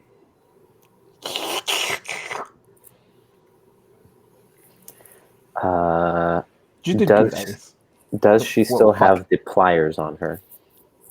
Are you checking through her pockets and such? Yes. Yeah, you find the pliers. You also find a little locket. Oh no. All right. Yep, we gotta let's see what's in the locket. It's her and it looks like her sister. It's out here in the town. How dare! Taken like several decades ago. Oh my god. Yep. They came out on an adventure with a group of mercenaries. Never came back again. Yeah. Well, I'll place the locket on the counter. I think both me and Nora are going to process that one for a little bit. You never really fully get used to it. And then, yeah, I'm taking the pliers. All right, you got pliers. They're still caked with blood. Yep. I would like to catch my breath. Is everyone enjoying a good night of sleep? Yes. Are you leaving the body right there? Or are you taking it outside? I'm not messing with that. We'll take it out in the morning. Put a blanket. If I had a blanket, I would put it over the body. Yeah, you can use one of the blankets. And then Enzo takes it. No. Yeah. I have my duvet. Yeah. I'll finish my drone and go to sleep. Is anyone going to take watch? No? Yes? What should The zombie child seemed confident that we'll be fine. True. Very trustworthy zombie child. Is it? I'm guessing probably not, but is it possible for me to keep watch while I'm working on the drone? Yeah, you can kind of you're not as perceptive if you kind of put your full, but you're gazing out the window every now and then and listening out to see if there's anything. Okay. Pretty much the place that you're at, if you can imagine the Evil Dead cabin, it's like that. Mm-hmm. All right. Nice and quaint. Yeah. I'll take second watch.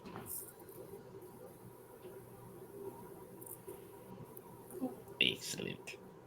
Oh. I mean, I can take a watch as well. I guess I'll take one. If there's, I don't know how many we need. Yeah, same. Yeah, well, you guys can all take a breath. Okay. When All you right, said so you may discard Yeah. one, you don't have to. Correct. You don't have to. It's just kind of like if there's a card, you're like, I'm not going to use this. And how many do we take? We go back up to 6. Yeah, up to 6 or 7 if you have that special ability. And do we shuffle the ones that we had back in or no? No. Yeah, the only time you recreate your deck is when you're out of cards. I drew a king. So did I. Oh no! So the king And me. Kings Oh are no. fun. So it's up to you. You can either take a trauma in the suit that it represents, or in this scene or the next scene, you are going to fail in action, and it's up to you to figure out how that works and how things are made more difficult. So either a trauma now or something bad in the future. Or a trauma later. Yeah, Trauma now, potentially. Yeah. I'll take the trauma now. Just Yeah. overnight, my primary scar just bothers me a lot. Yeah. Maybe some psychic issue with killing a child, but Enzo will never actually admit it. Yeah, your heart breaks a little bit, and it's like, Yeah. all right, so you take that trauma. I think I'll take the trauma now since it's clubs. Will be like ended up not getting as much sleep as I really needed working on the drone. So little what's the word? I didn't sleep enough. Exhausted, fatigued. Yeah. Yeah. And by the way, you don't draw back up to 6, right? Like you just have a 5 card hand. I think if it's the king. Oh, if there's the king, you replace You it. do Oh, Yeah. you you replaced? replace Okay, my bad. Thank you. Okay. For the king that I drew, I think I'm going to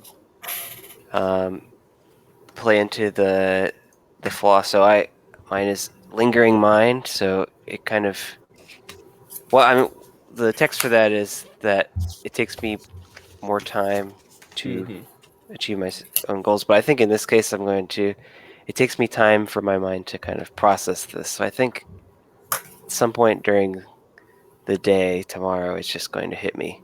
Yeah. What I Well, that's witnessed. And while I've seen gruesome things in the hospital, it wasn't quite like this. Excellent. All right. So the day is upon you. You see the light coming in. That same kind of hole in the window still there. The blanket over the corpse.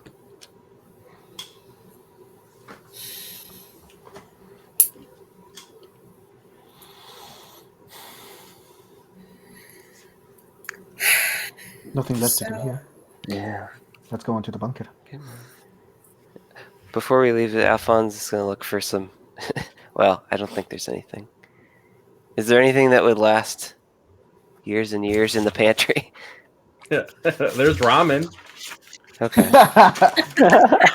and one Twinkie. I was about to say. I'll take a Twinkie. Add it to the rations. Is there any either likely not working, but like technology or technological scrap that I can nab on You can here? kind of grab some parts from the microwave. Nice. Okay. Violet goes over to Iris and so I don't think this is going to be the forever home, but How'd you sleep? okay, yeah, you. Good. As usual. Violet grabs the picture that she had put back up on the shelf and hands it to Iris and says, I want you to hold on to this so we can try it out at the next place. We can take turns. It can be like a shared item. Cool. I'm sorry about last night. It's almost like I just didn't draw any of my usual violence. I'm having a hard time pulling it out. Yeah, no, right now. Enzo has never had that problem.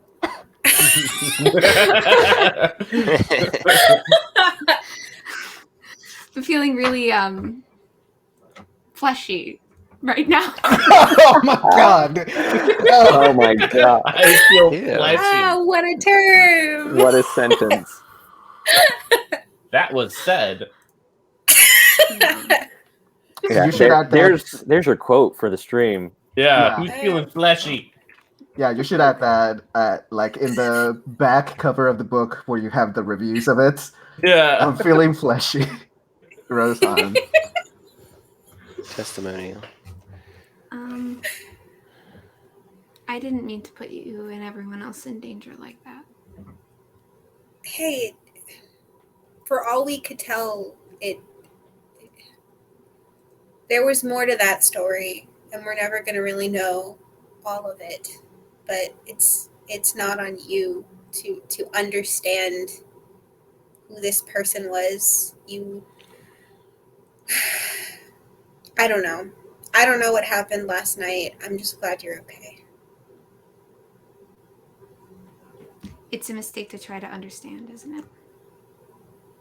I won't make it again. No, please. Make it again. Make it 1,000,000 times, because that's what I'm here for.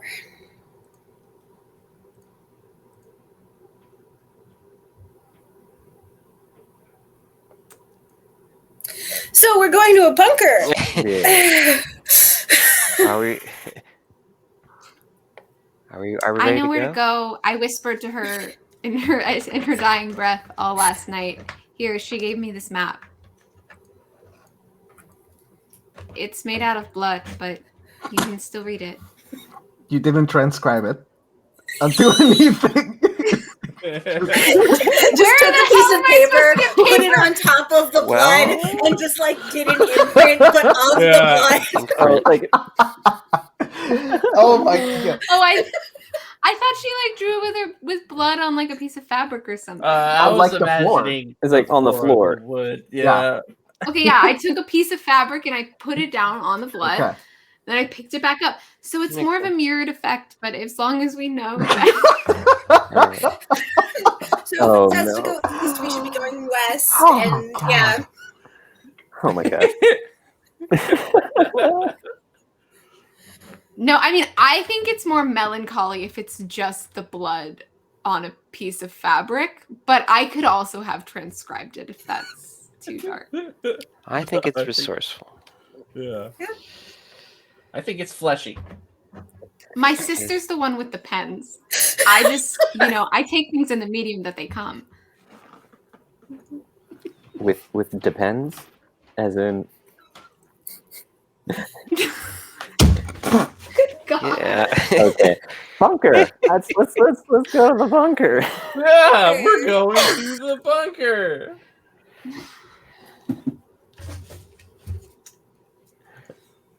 The turns of the emotional sixpence in this game so far is just flipping all over. Yeah. Siamo tutti preparati. Let's go. All right, so you guys are heading out into the forest, leaving the dead corpse of the woman back at the cabin. The trees are large and there's space between them. It's kind of peaceful. You see birds and deer and stuff like that, a bear moving about. And then kind of... Is it the same bear? It's hard to tell. Oh, okay. Yeah. Look, animals. Yeah, and bears. I can barely believe it.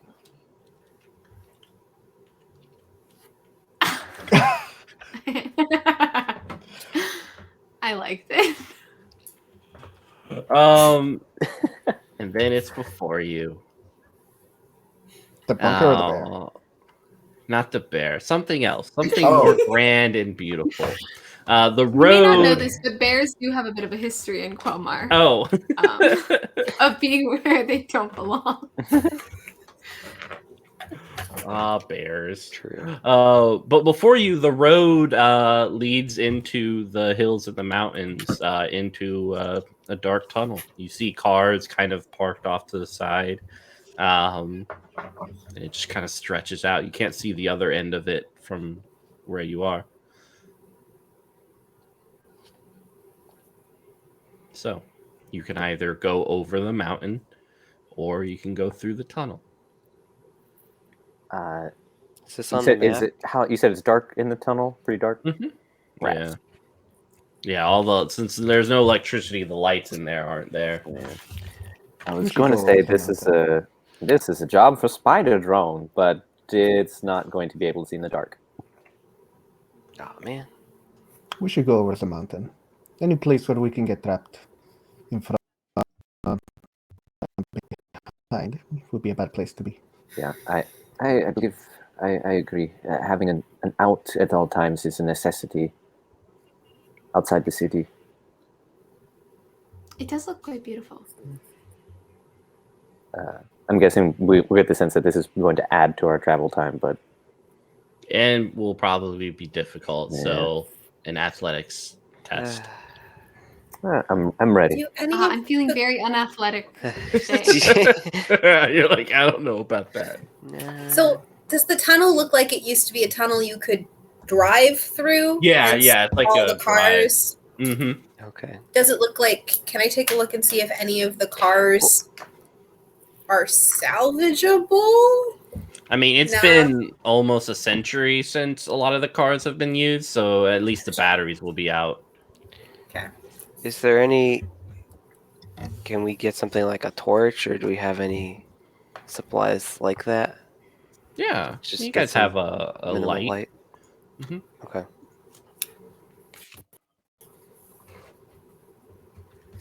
So we won't be totally going in blind. You know, like a nice lantern. If we take the I time. am fine with either of these options.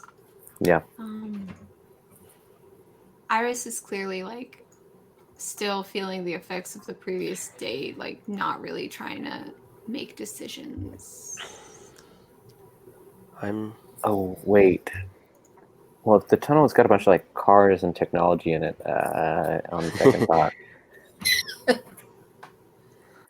I'm good with either. But originally I was leaning towards outside, but now I think Nora would likely lean inside.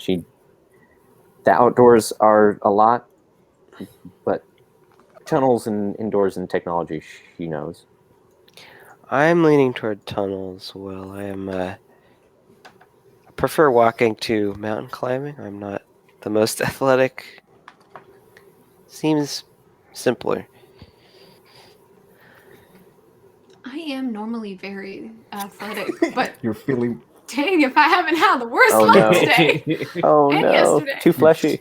You do look a little fleshy. Too fleshy.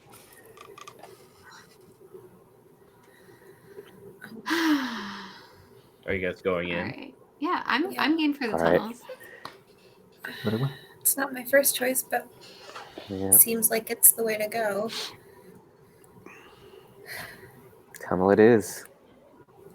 Excellent. Moving Famous forward last word. into the darkness of the tunnel, you can hear your footsteps kind of echoing throughout it. Some skeletons remain in the vehicles as you pass them. You notice service doors on the right side of the tunnels appearing about every like 10 minutes of walking. Any conversation you guys are having while you're here?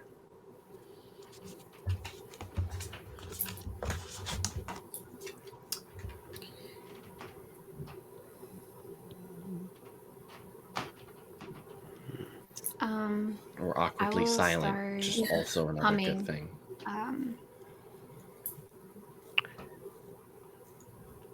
So I'll talk. I'm a Yankee Doodle Dandy. So who's been out in these parts a lot before? I've been outside. I've put out my dues in the outdoors. Part of the job description. Do you see stuff like do you see a lot of people dying a lot? Like I didn't realize we'd run into so many people, I guess. I thought it would be more, I don't know what. The fact that we are on a road makes it also easy for people to ambush us.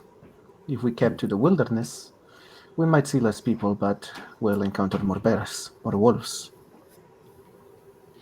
Oftentimes, the outside is a pick your poison kind of thing. Mm-hmm. Yeah. And the fact that we are heading everything? towards a bunker, it makes it a point of interest. There might be bandits or other ne'er-do-wells in the area. Mm-hmm. It is, of course, the job of the Technofan division to do what it can, but there's only so many of us, and we are far from Florence. Mm-hmm. There are many things out in the wilderness. Information is one of them. Hospitality is not. But we knew this.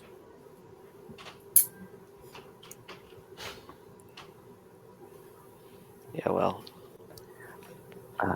just want to get this assignment over with. I would like to, if possible, like while we're walking through this tunnel full of like tech and whatnot, if it's of any use, I'd like to have my radio scanner out and see if there is like any active signals to pick up. Yeah, there is. Ooh. Yeah, it's an SOS on repeat. You hear a woman speaking French and then English, asking for help. It's a shame we all only speak Italian. I know, right? J'ai pu comprendre le français un peu. Yeah, it's close enough. Je n'ai pas parlé français. Okay. Is she saying that like SOS for the bunker or just? Okay. That's what it sounds like. They're running out of food. Okay. You know. All right. Do you have any betting for that signal? Do I have an heading? Yes.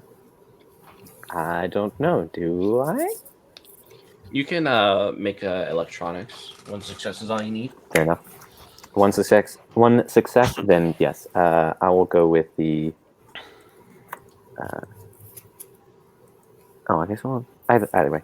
Yeah, I'll go with the one success. One success here. Yes. Excellent. Yeah, just kind of through trial and error. You do know it's from where you were at. It's southwest. Is where it's coming from. Cool. Is that in the direction of the bunker? Somewhat, yeah. Yeah, I thought the bunker was south, so this is southwest. We'll have to keep an eye on that.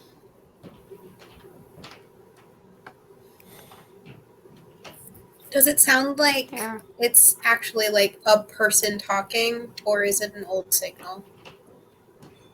It's definitely something on repeat. Okay. A recorded message. Okay. As we walk through the tunnels, Violet's on guard, especially every single time we pass one of those service doors. Mm-hmm. Just kind of expecting, yeah. Good call. What are you expecting? Who knows what's Don't behind a say service it! door? Anything could be behind a service door. Maybe more creepy zombie children. Who's to say? Behind door number 1. Luckily, it's nice and quiet. Everything's okay. You don't have to worry, Violet. Everything is fine. Yeah, every time you gaze into them, for the most part, they're fine. There's a few of them that their doors are open. You can kind of see a dark passageway going in. You can't really see that far into it, but nothing leaps out at you. Though I would say every now and then you can kind of imagine that woman yesterday staring at you from the darkness, standing on the cut up legs, with a little dampness in her eyes, arm out, and that same desperate attempt that you saw last night.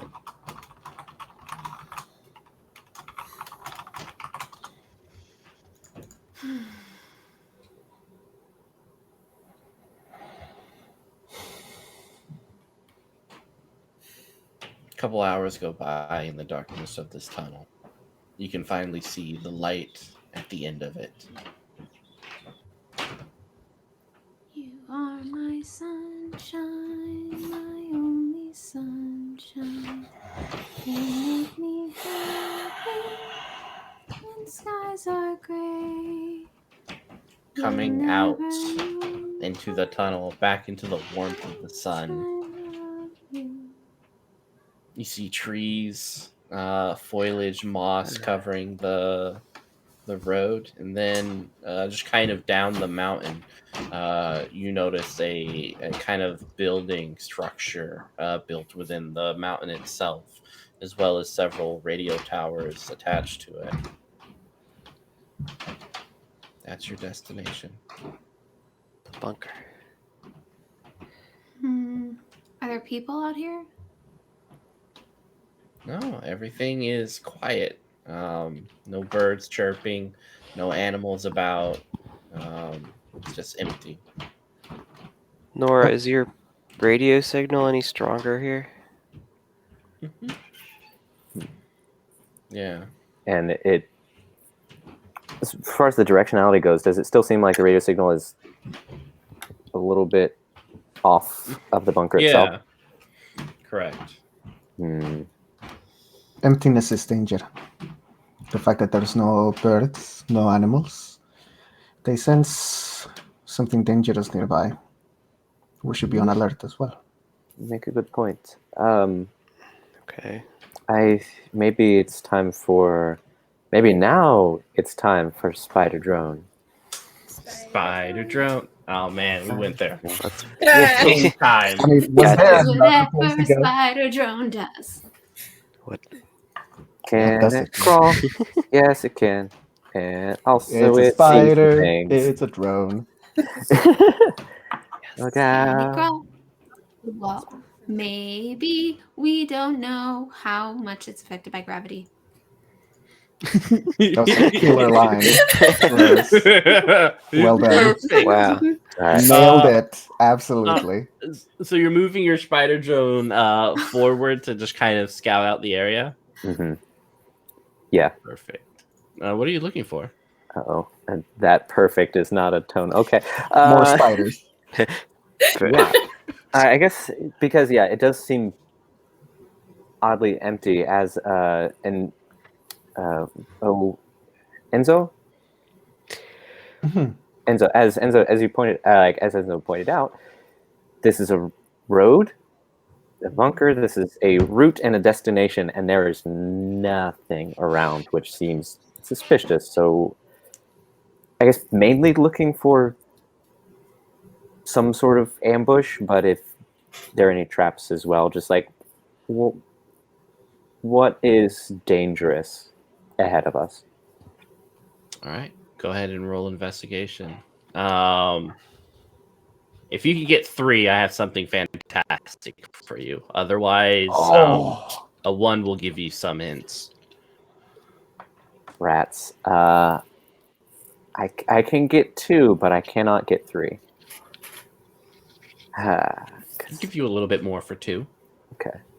Yeah, I've only got 1 club, so that's got to be. All right. Yeah, this seems important, so I'll go with the 2. Excellent. Gazing around, you notice that there are claw marks several meters up on the trees.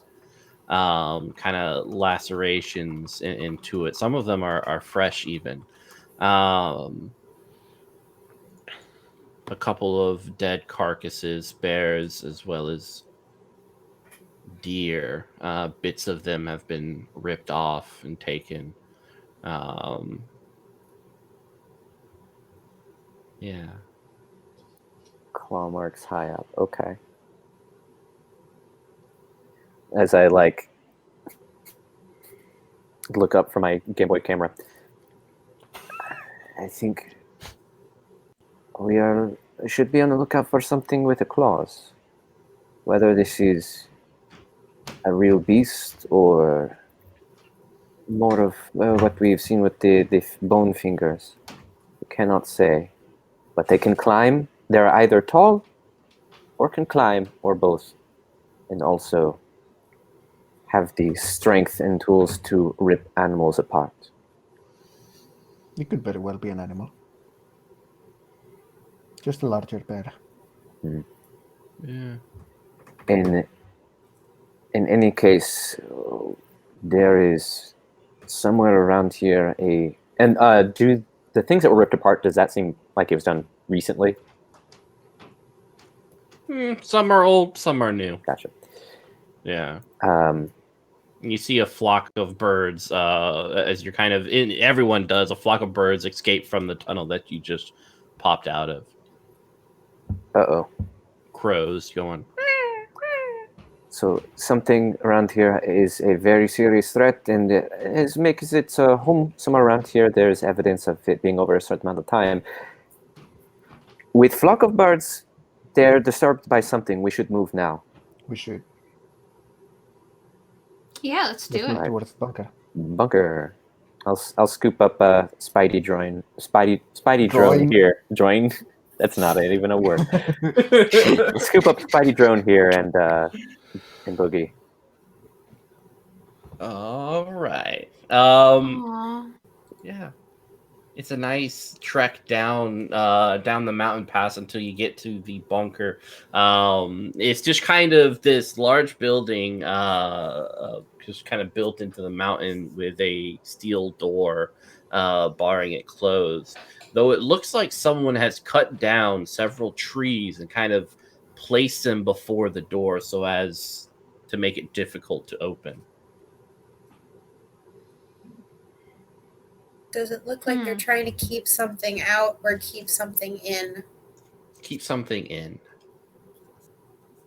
Well, Oh dear. Well, Then let's listen. Let's learn more about this. Yeah, can I use trace search? Cool. So Yeah, every success, I'll answer a question, and it will be great. I have my little thing. I have the box, the sensor, That sounds right. That Cool. prediction sensor box. machine still. so What sense do you want, sister? Smell.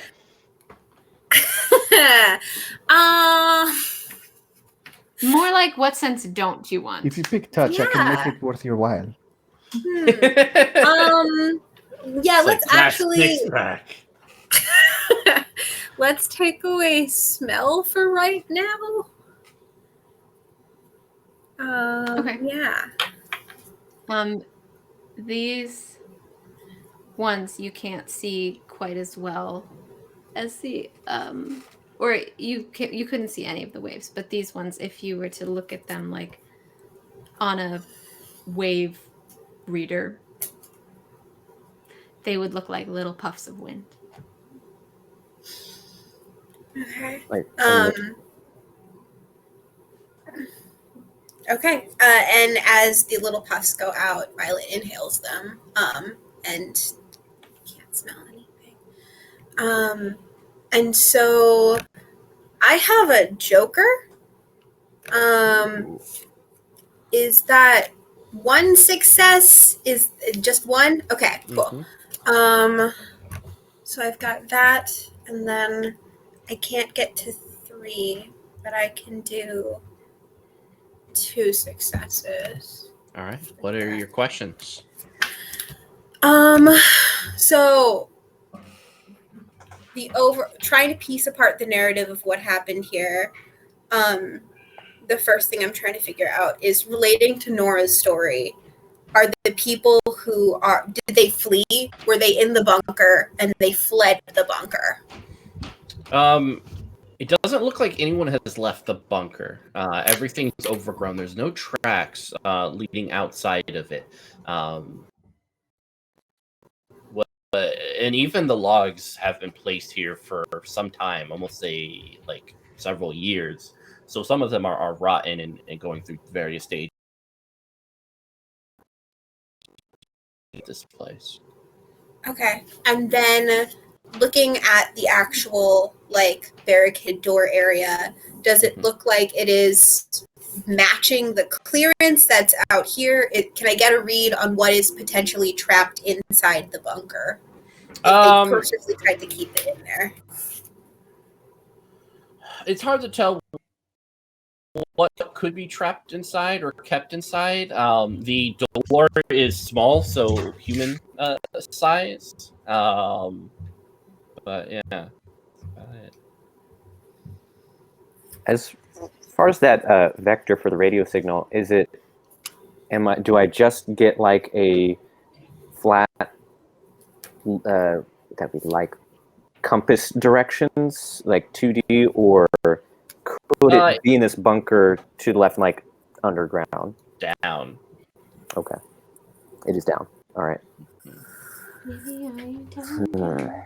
So it could still be the bunker, just like down in tunnel 3. Yeah. Huh. In which case, it may be that they are trapped in the bunker, but there is something between us and them. Something.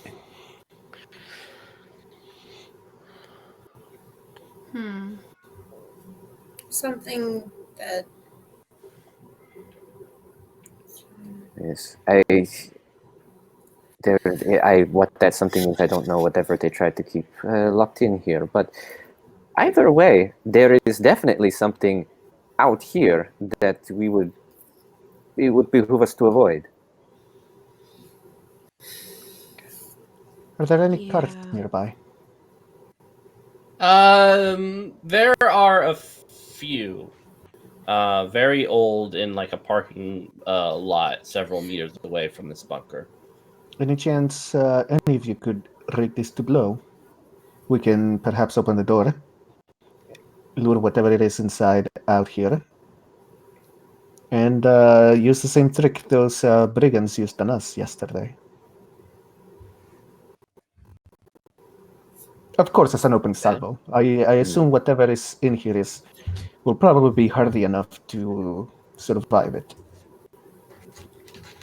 What if there are people in the bunker, though? How do we keep them safe? If they are in this, I love the idea. I'm just thinking, like, how do we make sure that they don't get blown up? I might be able to rig something up, but it would take me some time. What to answer your question, I guess it is a bunker. So my assumption is that it would be able to keep them safe from a car explosion. Okay. Do you think we don't have time for it, Nora? If there is another creature also on the outside?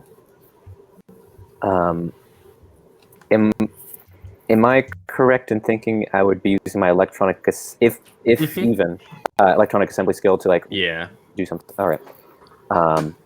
It would likely take me about an hour to get it all put together. I mean, it sounds like we have to go into this bunker. This mission's not done until we do. And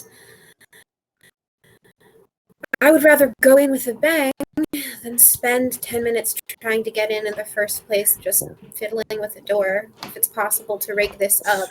So the logs are in front of the door, but what's the lock mechanism on the door itself? It looks like a key card. Interesting.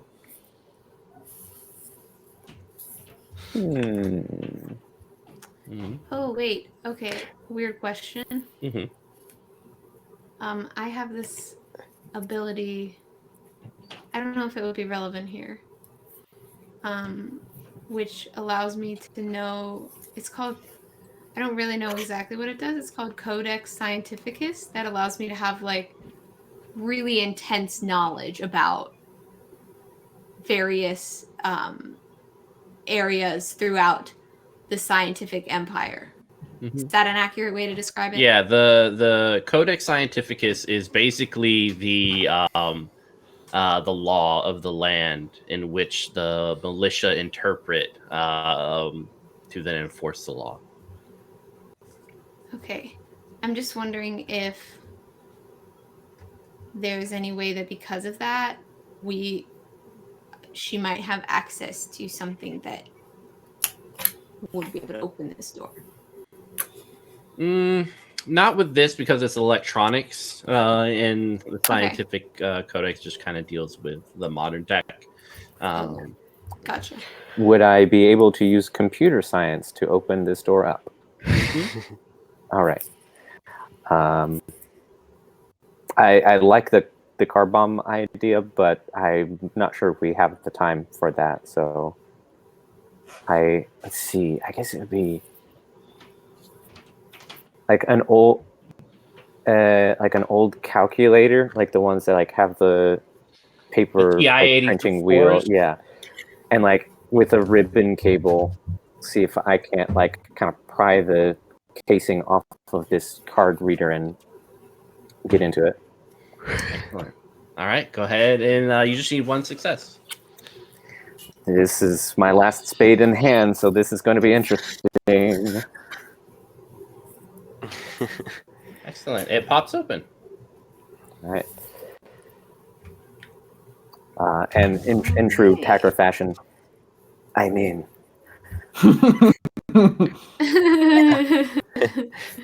It's good you did not need extra help. I do not think both of us typing on the same keyboard would have been I'm going to ready a crossbow and like try to figure out what's going on in case something's going to hop out, in case something we have to hop in. I don't know what's going to happen, but yep. Nora, before we go in, do you... I'll take front position, and I am going to try to enter the door. I'm going to offer Nora an energizing tonic, which, if she wants, would allow her to draw 2 cards from her deck, up to 6. Oh, heck yeah. That would be phenomenal. You seem to have a lot of knowledge. Yeah, syringe, stab him in the neck. Coffee! Yeah. Right in the neck. The good stuff. Yeah, so you'll need Enzo to move one of the logs away from the door so that it can be open. So you've kind of unlocked it, and it doesn't need a check. Enzo, you can, with your techno-powered armor, just 6-pack buckling up and such. And as you do, you see a figure staring at you. Behind you, wearing a hoodie, very large, about 7 feet tall, humanoid, wearing a hoodie and sweatpants, barefoot. Is this casual Slender Man? Yeah. Slender Casual Friday. Super cash. Oh, I'm just hoping in the future we still can wear sweatpants because they're goddamn comfy. I'm sure. Why not? Oh, it's maybe dystopian, but it's a utilitarian future. Sweatpants are valuable. Yeah, sweatpants, but like with that Hot Topic Genko aesthetic that have like chains on them and shit. Yeah. Oh man. All right. So Enzo, no, actually this would be for Iris. You need to make an athletics test to dodge 2 consequences of harm as this thing leaps forward towards you. Okay, well, I will say, since the last time when I said I had no athletics or steal things, I did remember that I have extra gear, and I had only drawn 6 cards, so I drew 1 more, and it was an athletics. So I do have 1 potion that I will spend to reduce that to just 1 consequence. Excellent. And so by like just pure, she's not a robot, but she does have some strength. Like, she doesn't have any techno arms, but she does have like some pretty intense raw strength. So she'll just, whatever it is, just like at first she probably just catches it off guard by just punching it in the face. Awesome. Yeah, you punch forward. So one of the consequences is still on you, which is exhaustion 2. So you're going to randomly discard 2 cards from your hand. Randomly. Okay. Yeah. As you punch and your hand is bruised as you smack into this face, the hoodie goes down. And it is this blonde-haired woman with this kind of vibrant green eyes. Doesn't have a lower jaw though, so only teeth on the top. As you've punched this thing in the face, and it's just kind of very much confused that something punched it. Can I fire? Sorry. No, go ahead. I mean, it attacked you. Can I fire my crossbow? Yeah. Yeah, we're in combat, so you guys are not surprised. So you guys get to all go first. We go your turn and then my turn, back and forth. All right, go ahead. What?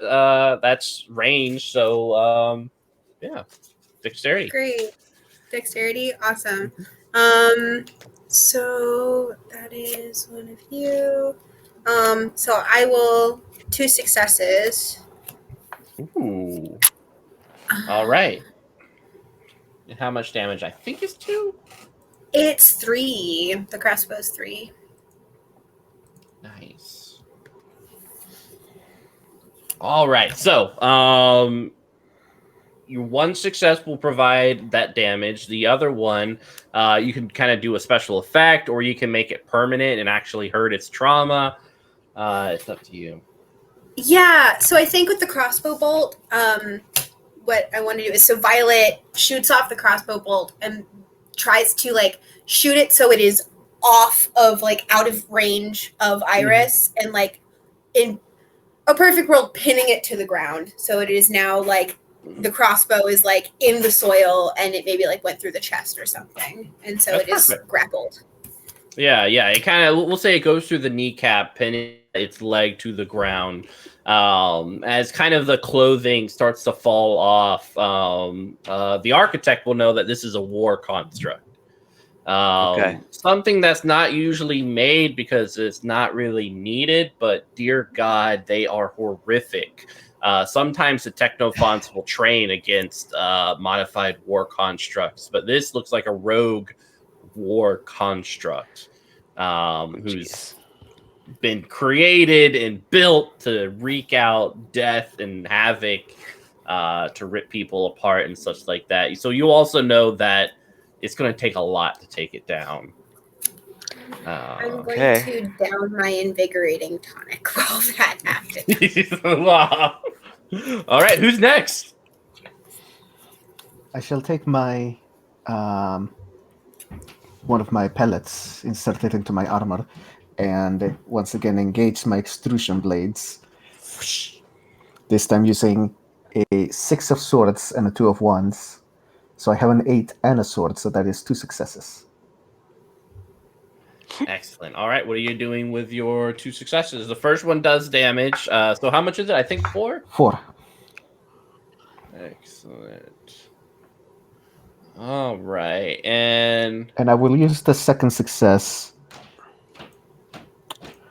to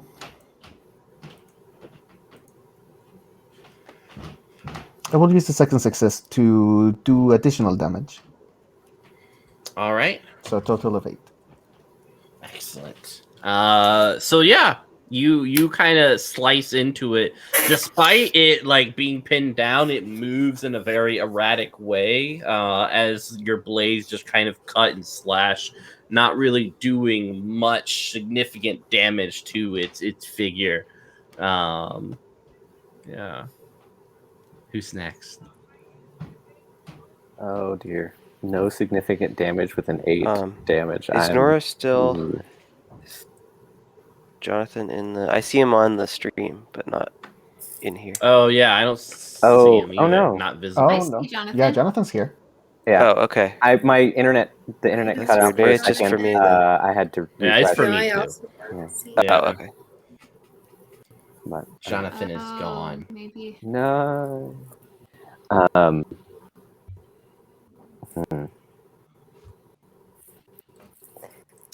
You had to leave the page and come back? Yeah, the internet cut out and so I had to like refresh to see everybody because for a second I got to come back and then I couldn't see Miguel. So then I was like, refresh. Anyway, if someone else wants to go for sure, but quick question. Should I try to leave and come back, or everyone who's? So No, I think that's okay. Well, I mean, you can. It's just gonna. I see. Wait, are you the only person that can't see Jonathan? Me. Analysts also can't see Jonathan. Yeah. Oh no. Yeah, or Can't here. hear either. Yeah. Oh, you can't hear me even. Oh, that's Okay, try a problem. Okay. going and coming back, Jonathan. Like Okay. leaving the. Okay. Maybe we can do Connor or Alice's turn. Yeah. Okay. I am not in a good. I'm not gonna try to go Wrestle it. fight this thing. That is not my forte. So, oh, hi, Jonathan. Hey. I am gonna. Right. So this thing is in the. Is it like inside the bunker, or did it? No, come out it slightly? was behind you. Oh, it was behind. Okay. Yeah. Right. All right. I'm gonna try. I guess maybe climb up to a higher point and scout out and make sure there aren't any other enemies in the area. Excellent. Any of Good these thing other to do. constructs. Yeah. Give me one success. Of what kind? This would be investigation. Okay. 16. I can do that.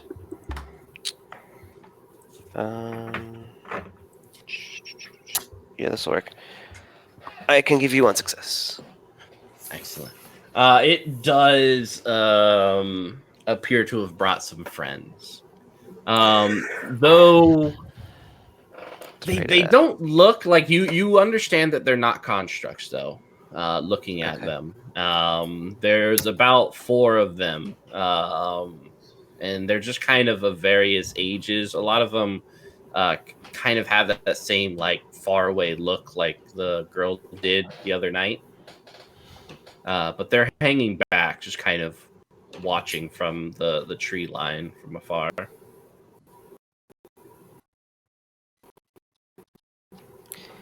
Okay, I'll say we got four others. They look human. Over wherever they are. Point that away. Okay. South, north, whatever. Cool. But you said they're not attacking right now. Just watching. Okay.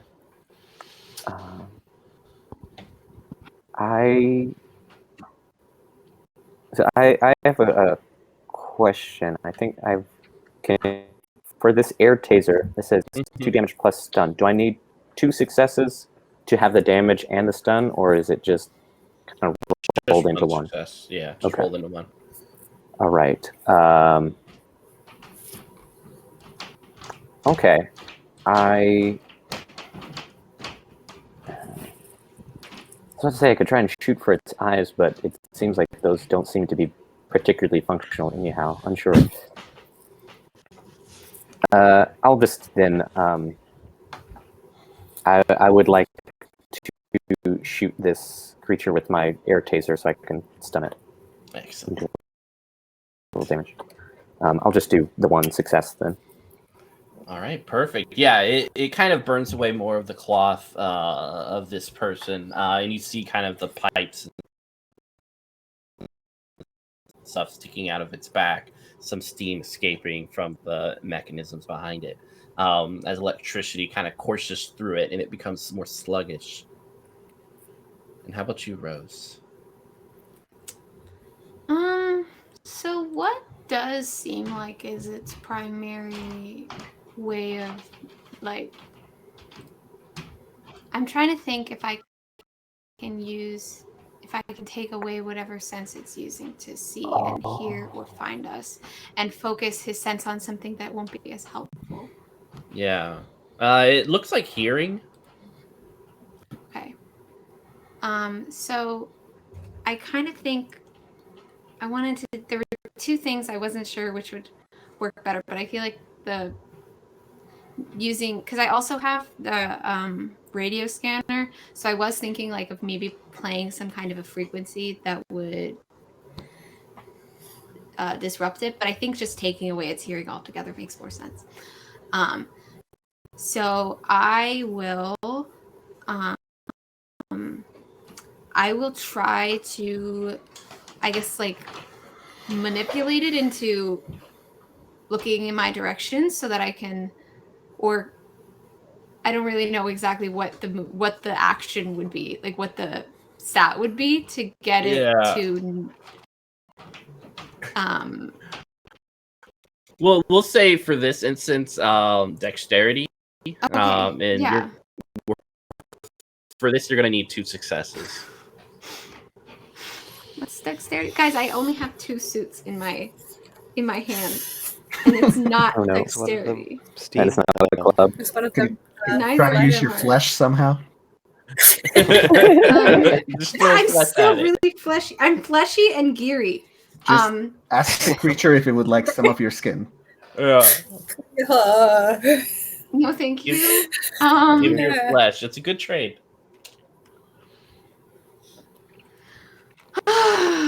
Okay.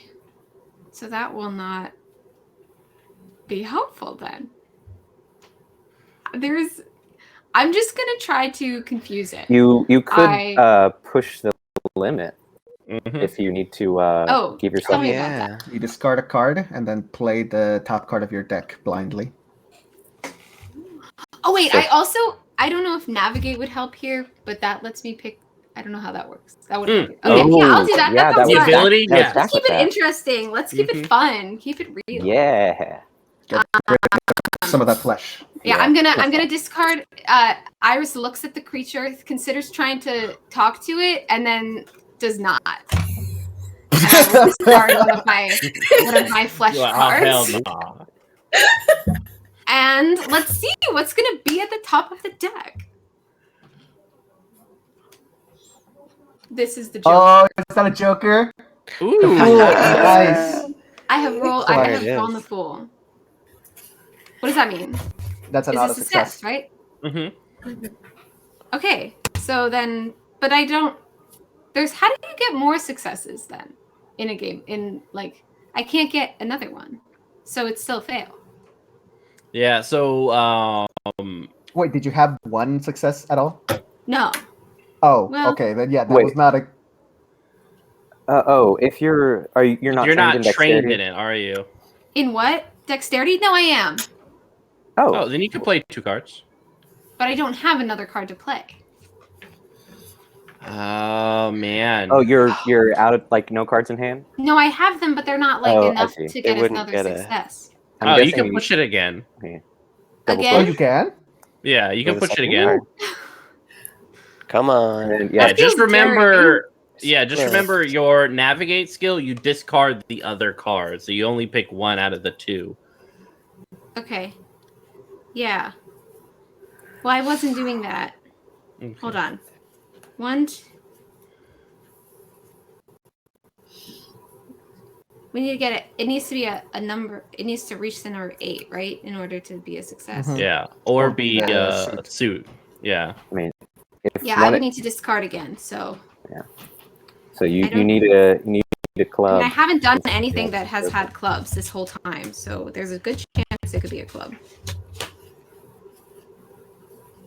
Wait, which one's clubs? Oh yeah, you're doing the tarot. Which one was that? I haven't done anything with candles, so it could be. But it also could just be nothing. Candles. And then that would be a waste of, I guess. What happens with my Joker? Does then it just it gets burned, and that's just it goes in your hand. Yeah, you don't play it till the end. So yeah, you don't have to use it. Okay, all right. I guess I'll do that again then. Okay. I'll see if I can't. Because push it to the limit. Part of the card. Here's Rose playtesting the shit out of your system. success. That was a second success. There we Yeah. go. Nice. Okay. Push that Oh, limit. oh man. I only had 4 of them, so I didn't say that part. That's my worst stat. So I can play both of those. I can play the Joker and Excellent. Yeah. Yeah, you see it cover its ears as this like sonic thing goes off, taking away its hearing. You've made it mad. Rose. and it heightens its sense of touch, I guess. So it feels pain. Oh, there you go. It's gonna get real touchy. Wow. Oh, no. No, it's gonna That's- feel when we hit it now, even though it's a construct. Rose, you did it when we What an hit exploit. it and did like a hugging motion. When we hit it, when we give it a hug, it'll know that we love it. We're gonna hug it so hard. It's gonna be hugged to death. I'm really getting into character, guys. Well, I think it's my turn. Great. Except you're stunned. And Stun does take some of my ability to deal out consequences, though I still have some consequences left. So stun gets rid of 1. I will give away half my consequences just because it can't hear anymore. It was stuck, right? I stuck it in the ground, right? It is 10. All right, so I'm gonna make one of its consequences. It's gonna rip out this crossbow bolt from its leg. Okay. It's not like That's it can walk with a gaping hole in its leg. Surely not.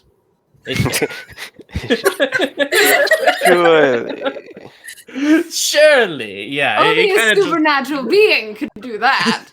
it rips the crossbow bolt out of its leg, tosses it down, and stands at its full height. It kind of just takes off the rest of the hoodie, and you see just kind of this dark black veins running through its body, a patching of skin and flesh. Like its shoulder down is tanned in some areas with kind of metal pieces attached to his chest, as well as several other places on its body. So just kind of this combination of this dead thing and metallic pieces. It almost reminds you of a mobile humanoid tank. Even its like hands are each one is carved out into these claws. Yeah. It's very muscly too. You can kind of see the muscles ripping and stuff like that. Blood pouring out of different cuts and bruises. As it looks at, well, it doesn't look at you, Iris, but it seems to be kind of trying to figure out where you are, kind of gazing about. It doesn't have a lower jaw, of course. It's just kind of this gaping hole. Looking into its throat, you notice several almost like looking at a like the Tremors, right? Like several of the serrated like teeth in its throat as it's ready to just kind of chow down on flesh.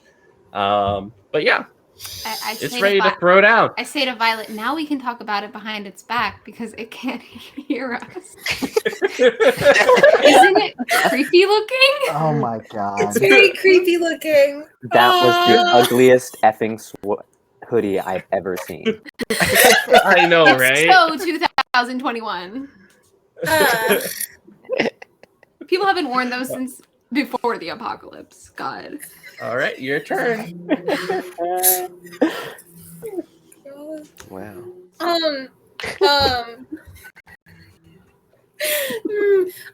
Side note, so earlier, Connor, you said your character, you said that there were 4 others on a hill-ish. Yeah, just watching. And now there's one we're fighting, and just piecing it together. Is this a different 5 or the same 5 from the thing we decided to just know about? Oh, it's the family. Oh, We really should great. have faced that. Yeah. yeah. So I think. Great. So I think Violet takes a look at Iris and goes, "If you're going to learn anything, I guess we've learned that we can't run from our problems," and goes for a headshot with the crossbow. We did run from our problems, just not forever. You can, yeah. It's not so much running as it is postponing or procrastinating. Something which we are both very good at, honestly. It's probably the reason our business has failed. Shoot on, sister. So what do you have for me? Yeah. And here comes the question of 1 success or 2 success. I could make 2 success. I could make it. But if I make it, I won't have successes later, maybe. Who's to say? Who's to say? That is true, and successes allow you to nullify some of my consequences. So, for instance, if you do piss it off and it decides to rip you asunder, you won't have any cards to protect you from it. Right? And thus, you will be ripped apart. I'm gonna go with 1 success. Yeah, 1 success. Excellent. Yes. Yes. Okay. All right, yeah. Crossbow bolt flies through the air, smacking it right in the face. We'll even say one of its eyeballs, as it's now just hanging from its eye socket. A little bit of like liquid oozing out of its eye onto the ground. Who's next? How do special abilities work? They're active all the time, so as long as you can kind of meet the conditions, you're good. But do I play cards for them? I assume. Yeah, depending on what they are. Some of them are passive, some of them are active. And how many cards do I get to play? Like just one, or it depends on the action. What special ability are you trying to do? martial arts? Oh, so that's just always active. Normally, you only deal 1 damage with like fisticuffs, but you can do more as your base. Okay, and I have to use cards for that? Yeah, because you still need to hit the person. I see. Okay, but like, do I just use one card then? Okay, good to know. I need more cards. I need to think for a little bit if somebody else wants to go. Yeah, no problem. No cards for Rose. If you need time to think, then I'll just put the taser back up, and I'm gonna. I guess I would have to have 2 successes for the accuracy, but I want to aim right for that throat hole. I probably won't get it with just 1 success, but that's where I'm aiming. Yeah, it kind of shoots out, and you're getting kind of the peripheral of it as electricity goes through it again, slowing it down. Also, all right. By the way, Rose, gaping neck hole looking at you. Yes. You can take a breath as an action. Right now? Yeah. Oh. So that allows us to refill your cards, but you are going to be vulnerable to attacks. Stuff. I forgot about that. So just something to keep in mind. Yeah, I think I need to do that. Connor, have you gone? I have not. I'm trying to concoct a plan here, but I don't know what to do. What you do, you go into the bunker, you close the door, and let them deal with it. You're just like, can't say I'm not considering that. I mean, the 5 of us could do that and let so the door is open and the Adams yeah. family deal with each other. Well, the door isn't open, but it's unlocked, and Enzo moved the log away from it, so it's accessible. You can go in. Okay.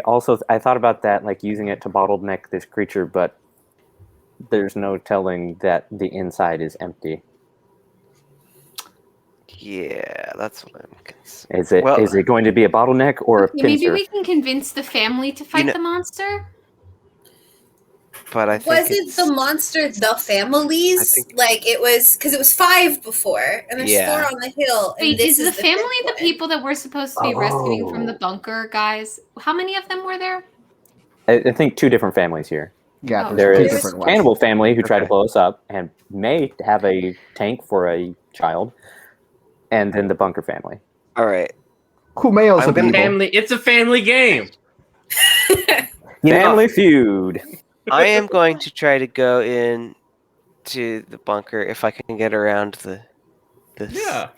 mess melee here, and try and get. If I can get there this round, I'll kind of yell in. We're here to help you. We could use some help right now, getting you out. Yeah, you open the door and you see like a staircase leading down, nice elegant wood and everything, and a pink painted flooring. You hear a person cry out from down below, like, "Help me, please!" Oh, okay.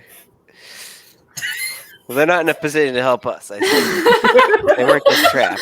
You should like close the door on it. That's a problem for I'll go another down it. day. You're that What a Homer mood. meme of like vanishing back into Yeah. the bushes.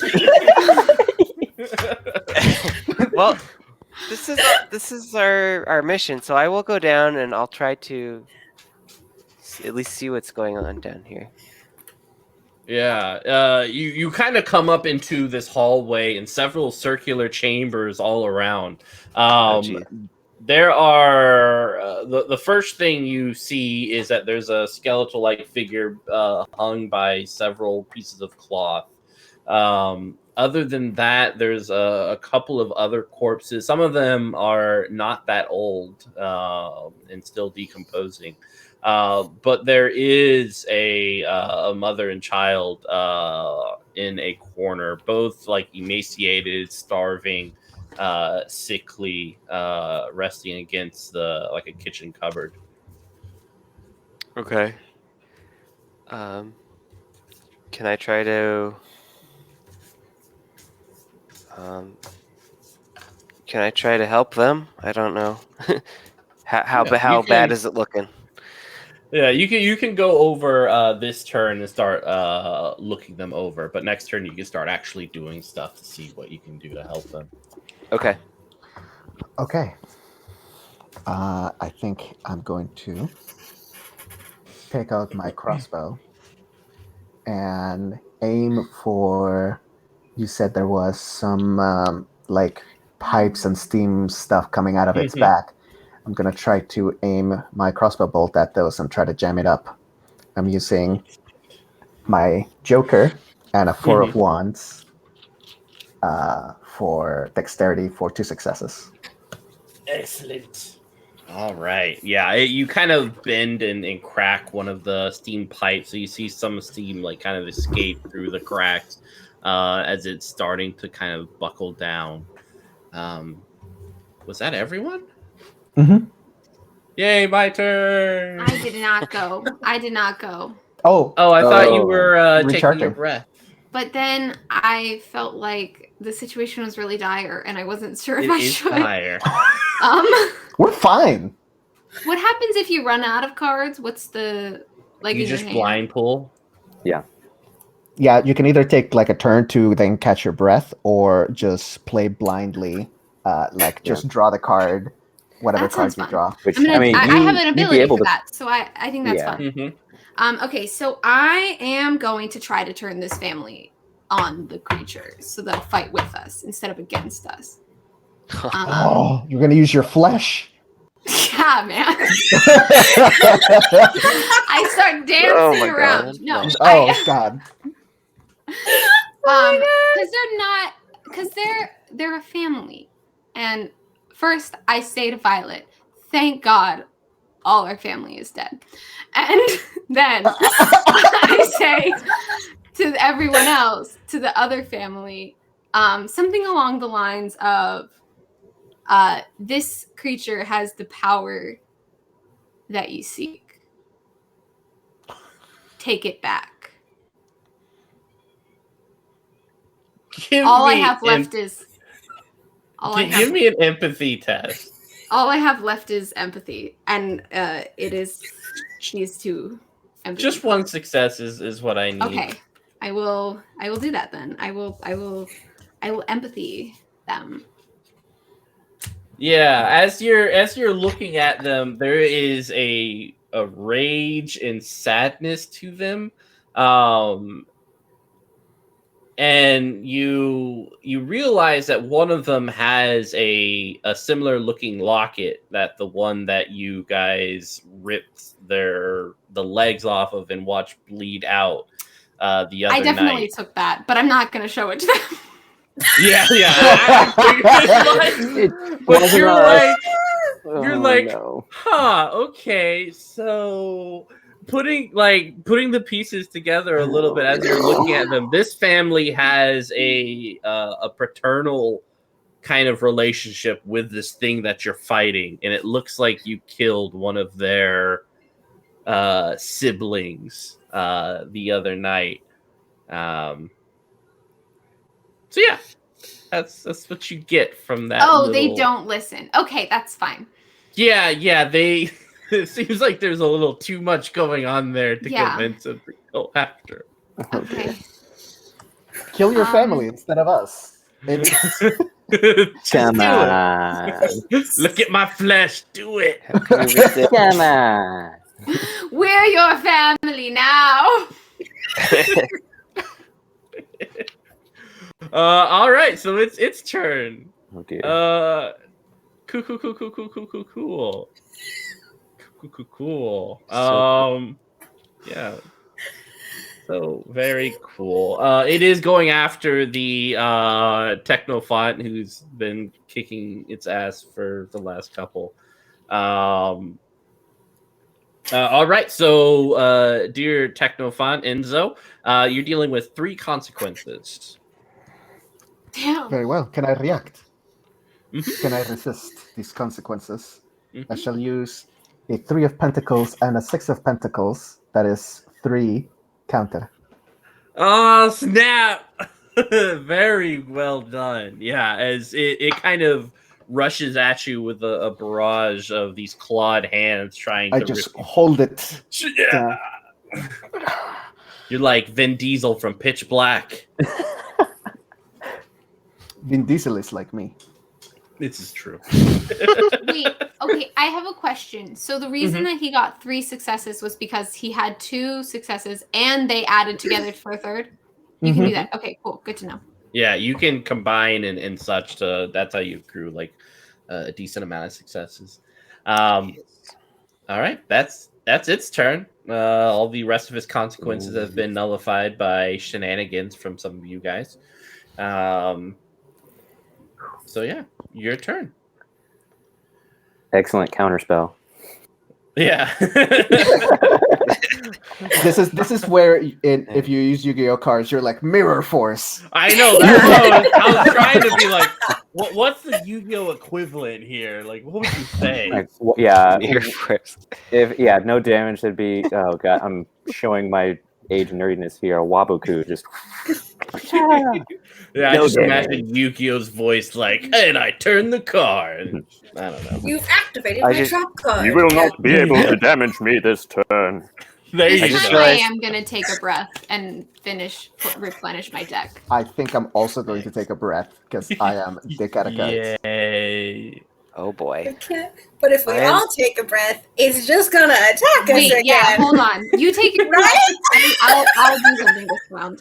Because I still haven't had to blind roll. I'm excited to try that. Just let it happen. All I have is flesh. All I have is flesh. Subway. Eat Eat flesh. flesh. It's the new Subway slogan. Subway, get at us and sponsor us. Thank Yeah, you. I want a necrobiotic sub. All right. So the last thing you said that this creature is like normally property? Wow. Or wait, Wow, Rose. no, I'm sorry. What was it that Connor's character knew about the creature? It's a A war war construct. Okay, It's never basically mind. the equivalent of fighting a tank. It has Okay. the ability to fight on and take a lot of damage and to rip people apart. It's an abomination. And it's like a rogue one. It's not. You're Yeah. under arrest. Lay down your weapons. I don't know what to do, guys. Just take a breath, dude. Yeah. that will breath not and then work. yell that.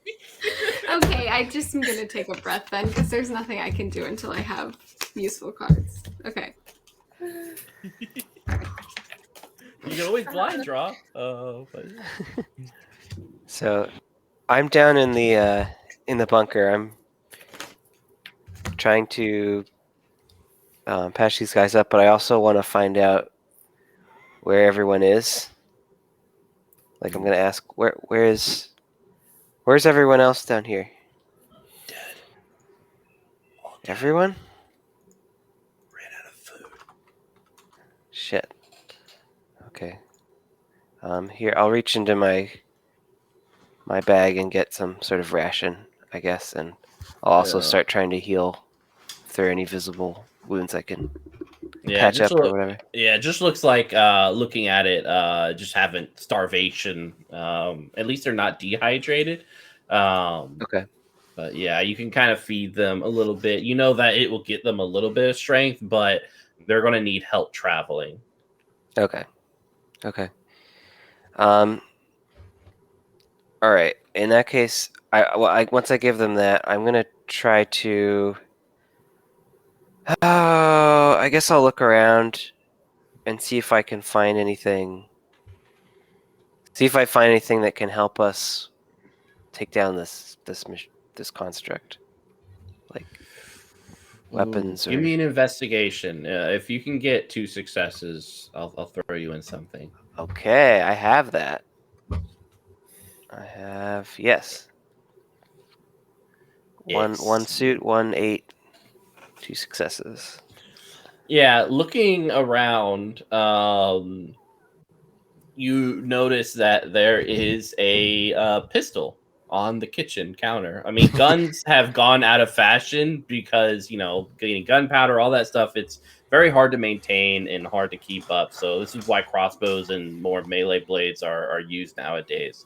But you have a pistol right there that could be used. Well, I'm not going to do any more good down here, so I'll grab it and start heading back up the stairs.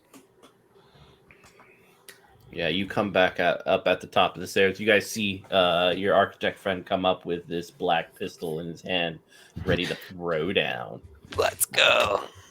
All right, how about Violet and yeah. Yep. So, getting a read on the situation, does it look like it was actually, were there any areas where it's actually being hurt?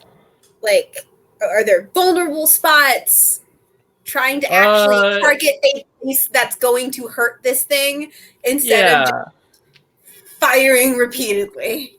I mean, it looks like your friend Enzo was able to damage part of its mechanisms in the back. That's usually kind of its weak point. But yeah. Okay. Okay. So I guess I'm just gonna go for it and do okay. So double checking that it's a thing that I can do because I think I can. So can I just attack with 2 successes and use 1 to actually attack in that back panel area, but then grab the crossbow like the bolt and just jam it further into the machinery to try and just break down whatever sort of wiring is going on. Oh yeah, definitely. Yeah. So that would translate. So the first is damage, and then the second success you use for persistent damage, which gives it trauma, and that works perfectly as you and like your face is like sprayed with this black mix of oil and blood. It's hot, but not like too hot. Excellent. All right, Nora. Well, I was going to run out of the bunker, but our friend here just came back out with it. I mean, it's safe down there, regardless. Ish. Yeah, safe-ish. I'm going to try and push the limit here to fire another, because the stun, I feel like helps, and that's it has been helping a lot. Yeah, that's about the only thing I can do. So I will discard.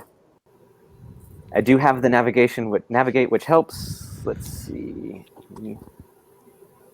That's what we love to see. Hello, Joker.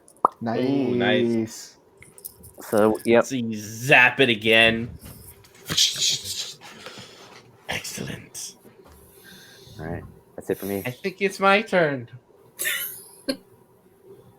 Yeah. Mm-hmm. Violet, how many? Go ahead, Rose. No, I was just gonna say, do I have to do anything to keep him deafened? Oh, you're good. Yeah. Okay. Violet, how many cards do you have in your hand? 3. All right, cool. That's what I want to see right there. Perfect. Oh, yeah. So you're dealing with 3 consequences. Yep. Yep. Uh-huh. What you got for me? Probably nothing helpful. I'm double checking what suit. Athletics is usually to dodge. Cool. I can dodge one of them.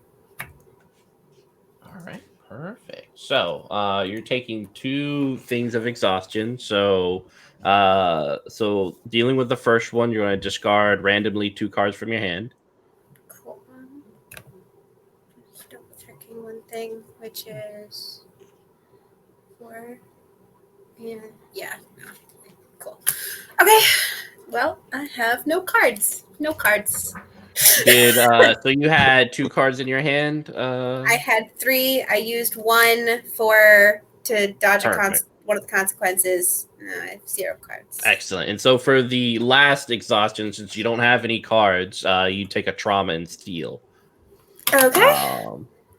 And yeah, you kind of splay it like, there's liquid in your face and stuff like that, and it like backhands you, and you're able to roll out not taking as much damage as it would have if it caught you full on. But you're going to kind of just like flop around on the ground until you hit the side of one of the logs. It's not happy. But it's your turn this turn again. I'm going to catch my breath. You're like leaning against the log, like. Okay, I have. I'm glad everyone got to take a break. By the way, Mitchell, I just noticed in the character sheet that the design of the suits is in the gears themselves, and that's really rad. Oh yeah, I love that. Wait, what? Yeah, like if you look at the gear, like the flesh one has the heart, steel has the diamond, like in the half gear. It's a neat design. That's really cool. Hell yeah. Okay. I am going to I'm going to say Vafanculo putana, and well, I guess with the sword arm because I'm using my crossbow. Vafanculo. I've done it. I'm Italian. I've done it lots of times. So I know how to use my sword arm. And I'm going to take out my crossbow and again shoot it in its seems the mechanism that is powering it. I have a 3 of wands and a 5 of wands, so that is 3 successes. Woo! God dang. All right. I assume persistent damage for that last one.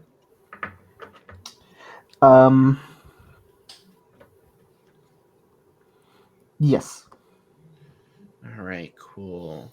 for I suppose the last 2. Or Yeah. whatever it is that is needed. All right. You're gonna take a limb off. What are you taking off? I'm going to take off one of its arms. Yeah, this is crossbow bolt just like. Yeah. You see the arm like fly off, smacking into one of the trees. Spray a bunch of blood. Yeah. Now into let's see, Violet's not there. Actually, it's gonna hit Violet in the face regardless. So funny. How dare! Wow. Oh, I would like to move. I would like to do Wow. my action next. All right, go ahead. Okay, I finally drew one of my 6 steel that I hadn't had this entire fucking time. Hey. So, more than one actually. So I am going to just take my sonic truncheon and just barrel into it full force. The barbarian brute bodyguard is coming out, and I just rail on it, and I have 3 successes because I have there we a go. 5 and a 3. Oh, hell yeah. And All I am right. going. I just want it to die, but I know that that's probably not going to happen. But I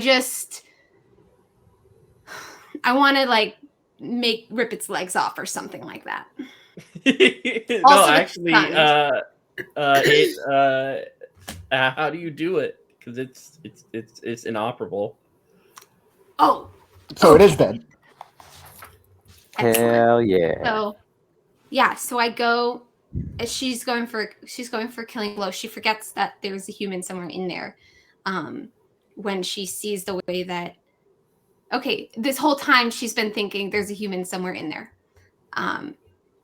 and treating it like, and all of these things that they've run into as something that there's a living soul there somewhere to her. But in that moment where Violet gets hurt, and then where Violet gets hurt, it's like the rage just like surpasses any amount of empathy that she could have had, which is fitting because I'm pretty sure I've spent all of my almost all of my my empathy cards trying to understand these monsters. And so she just goes with the truncheon, just pulls it back, and though in the past you wouldn't really be supposed to like stab someone with a truncheon because it's not really sharp enough to go through, the brute strength that she had, she just cleaves it in half. And it's not pretty because it's not a sharp object, but it's just so fast and strong that she before just you. Yeah.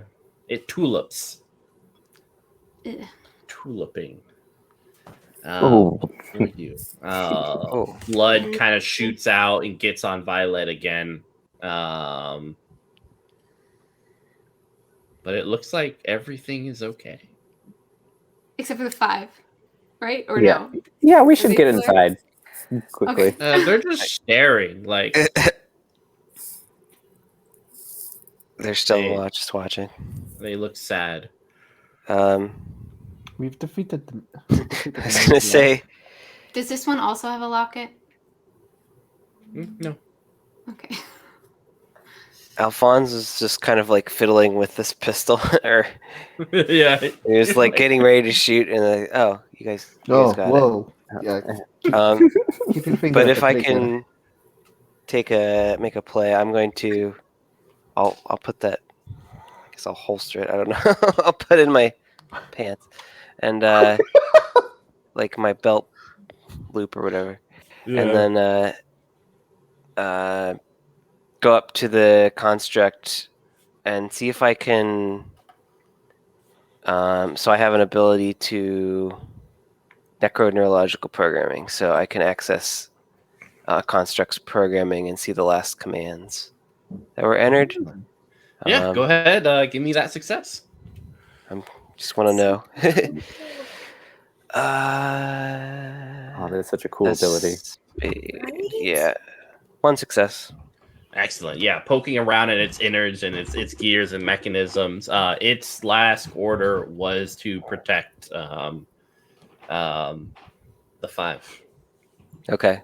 Or their Can I see family. anything back beyond that, or is it? No, that's about it. Yeah, that's pretty much all of its functioning, other than like before, which was to wreak havoc and destroy during its war construct phase. And now it's just kind of this paternal thing that is now dead and tuliping. Yeah. Okay. They did try and blow us up first, so Wait. Yeah, I'll just relay that to I'm confirm still our theory. We're sure this isn't the same family that we were supposed to come get. Now that we know that they're all dead, we're sure this isn't them, right? Well, They were not in the bunker. I found a mother and child in the bunker. I gave them some rations. yeah, and there is a live radio signal, which presumably is, coming from alive people. Yeah, you see the 5 like come over and they start crying around this old construct.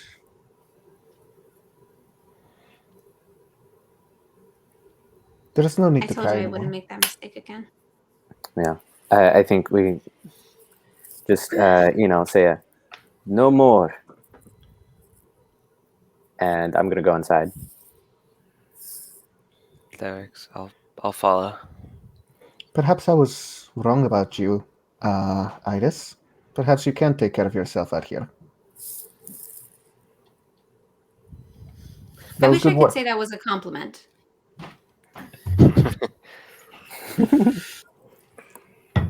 Take it however you like. Definitely keep that tool with you. I will take the vine, and since it's all fuzzy, use it to like wipe some of the blood off of all over my body. And then try to help Violet wipe some of the blood off herself as well. Yeah, it's just like all over her face and Are you hair. okay? I've been better. I think I'm gonna make it though. I will. Once we're inside the bunker, I can use. I have an item to heal 1 steam trauma. Oh, yeah. If it's not steam trauma, steel trauma. If it's your first steel trauma, so It's my first.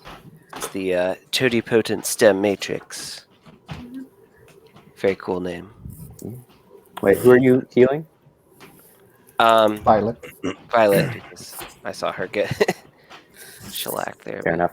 And sprayed with blood 5 times. Can I take a? Yeah. Just run a counter. Can I? Once I get in the bunker here, can I take a breath? Yeah, you guys have time. Yeah, I'd like to do that. And you still discard a card even if it's outside of combat, right? To take a breath. You don't have to discard a card. Okay. Yeah, it's just kind of an option if you wanted to shift some things around. Gotcha.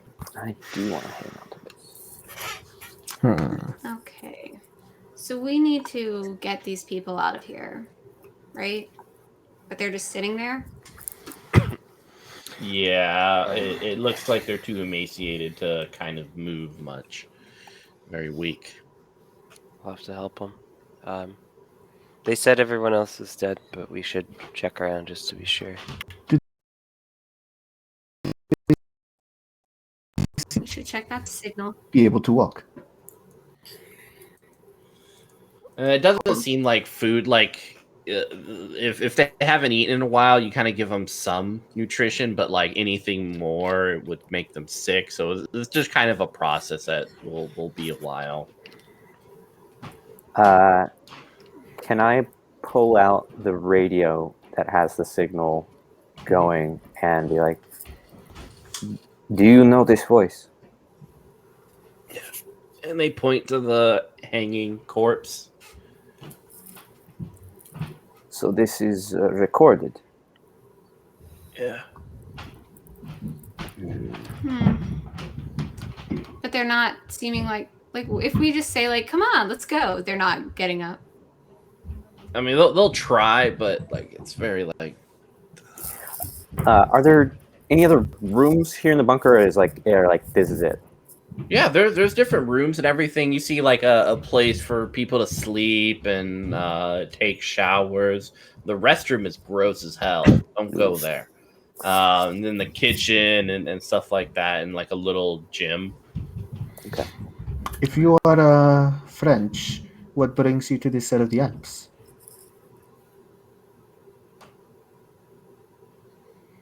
Safety. Where do you think safety is? It was here back a long time ago, almost. Do you have any skills? What?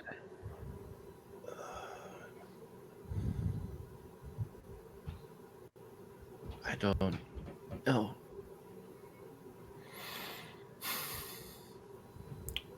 We can take you back to Florence with us. There is someone has paid well in order to retrieve you. Thank you. You'll find within the walls of Florence some measure of safety. Good. It's just like probably one of you guys will have to like help them up to start moving. They can carry too. Yeah. Oh, Nora, is there any way you could make something to help them in terms of like something they could sit in, even if we have to pull it or something? A sled. I mean, unless you would like to carry two people all the way back to Florence, that's on you. A wagon. there's- Oh, I used to have one of those. We used to have one of those when we were a little kid.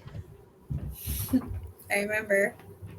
I might be able to fashion something using the wheels from the cars outside. They are flat and rotten, but the rims at least will roll. Yeah, you could take like a couple hours to get the wheels and stuff to have like a base of a carriage or a wagon of some sort. A litter, that's the word I was looking for. There's some dead bear meat and deer meat outside we could eat. It's true. I would like to take a sweep here in the bunker for some old bunker, possible old technologies, especially at least the radio room. Yeah, you see the radio and stuff like that. There's several Spice Girl album collections. Priceless. I Worth take it. one of them. Worth the trip. Next segment of the journey is just accompanied by Wannabe on repeat. Yeah. I have an old gramophone back at my place in the barracks. I'll see. As This you would guys- come in handy for the girl in the cottage. Just tell me what you want. What you What you really, really want.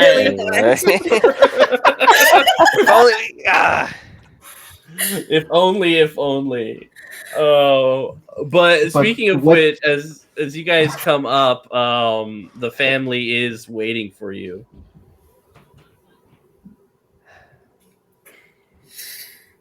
And they point at Iris. You seem to have made some enemies. Or some strange friends. No, I think the first one. Okay. Maybe I can help them. There are programs in Florence where they actually create people like this, right? Architect? Right? I mean, they do a better job. I don't. If you are I'm not sure if suggesting, that's what that's for. if you're suggesting we take these 5 with us all the way to Florence, I think that would be ill-advised. Yeah, We're one of looking them, for. the one with the locket, kind of. You notice them doing like ASL, and then kind of writing on a piece of paper and showing it. And it says like we're not constructs. Oh. Are Well, what do you want? are Perhaps closure.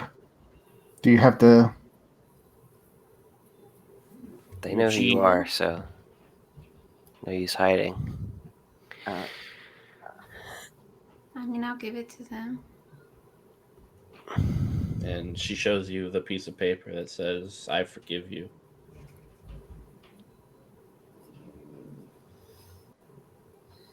I'm sorry.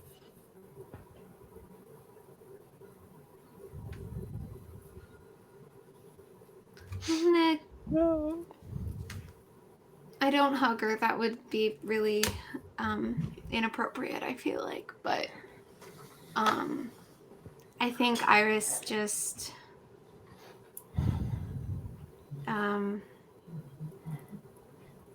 in her head, she's thinking of all of the reasons why this is wrong and how maybe there are ways to change it when they get back. And so she says, "You don't have to forgive me yet."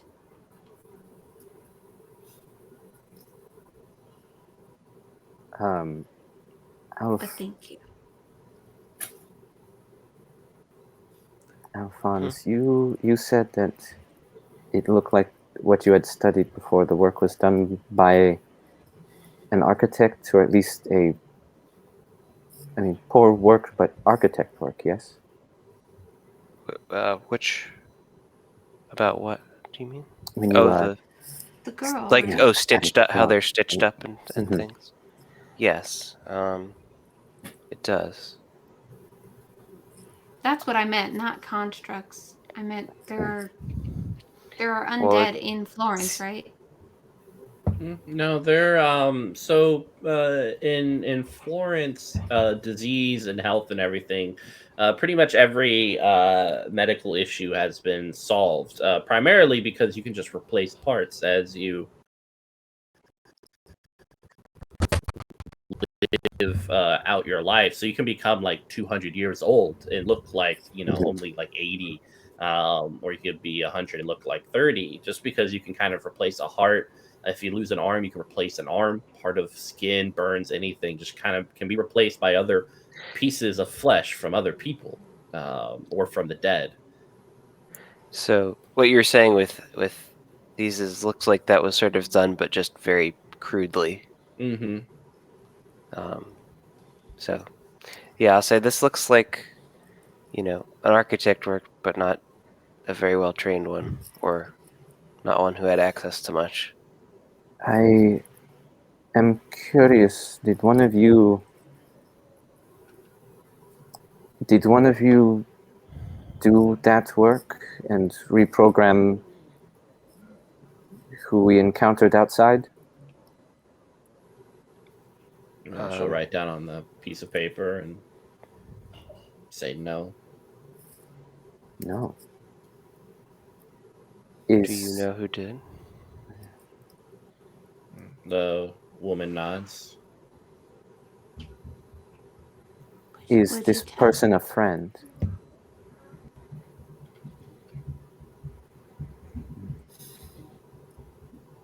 Why did you initially attack us?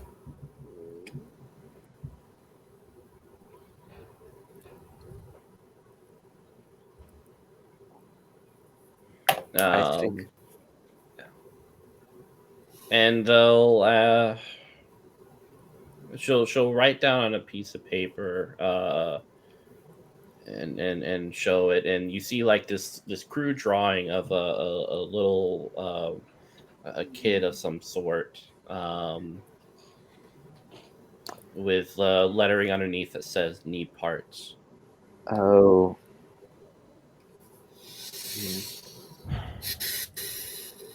Needed parts, and we were walking towards Pliers Girl.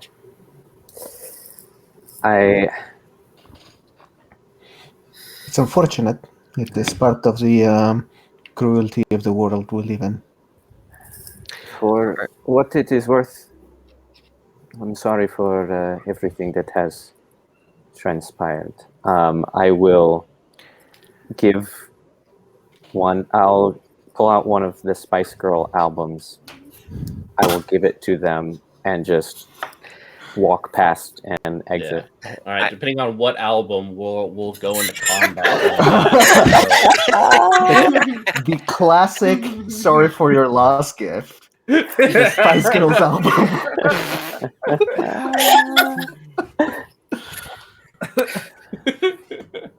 I was gonna ask. When I die, please do give my family a Spice Girls album. When I went, yeah, just show up at a funeral like, I'm sorry for your loss. Here. Yeah. They were a great person. Yeah. This is how you can tell. When we were down in the bunker, did I find? So obviously most of them were dead. Did I find any dead bodies with some usable, I guess, flesh, like parts in terms of what they were looking for? Yeah. Okay. I But will. the girl's dead. I don't know if the rest of them need. I'll ask you. Do any of the rest of you need parts? She'll nod. There is some recently the recently dead bodies in this bunker. Do you think that could help? We're not, our orders are not to take those, so if they can be of use to you, it's better that they be of use to someone. She'll write down on the piece of paper, what is your name? I'll write it so that they have it, I guess. Alphonse. Elf. Yeah, and kind of on that like same drawing of the little kid, they'll put like now Alphonse, and some of them will go down and grab some of the bodies.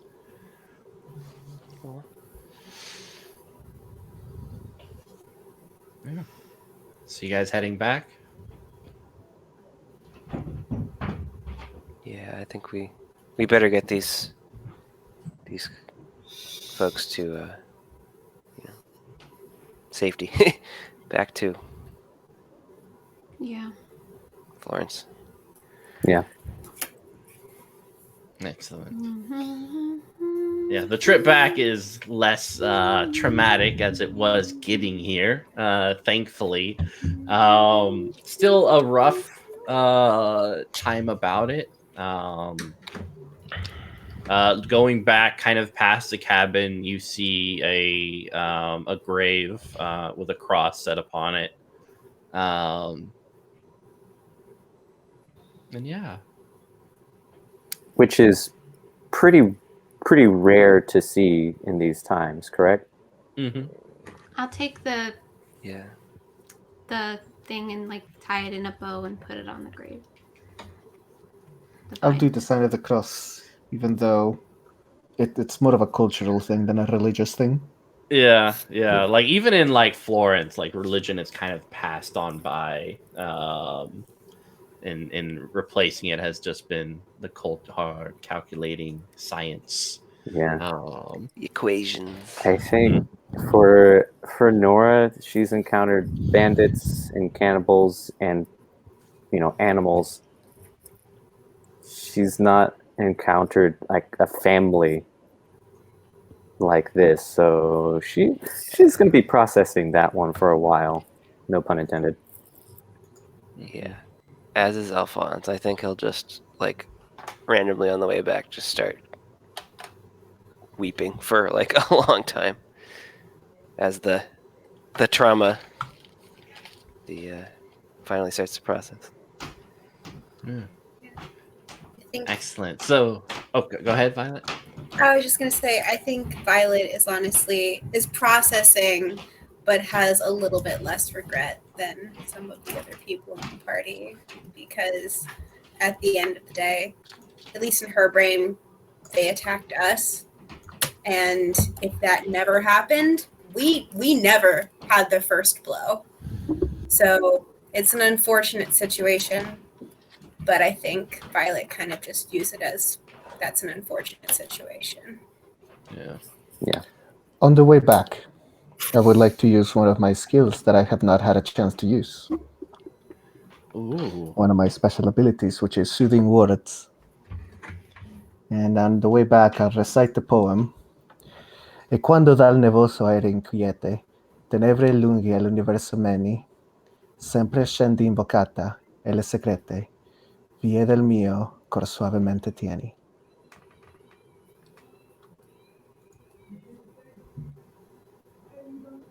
That was beautiful.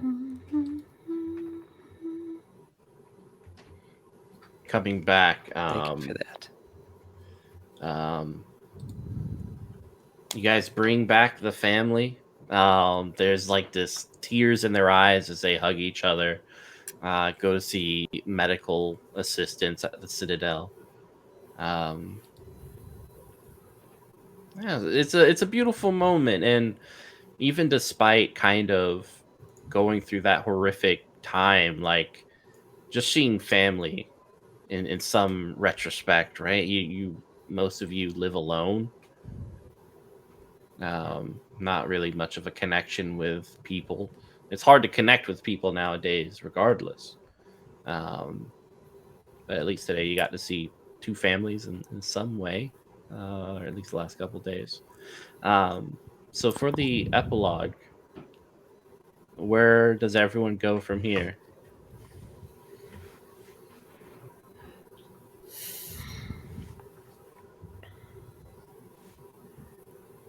How much money did we make?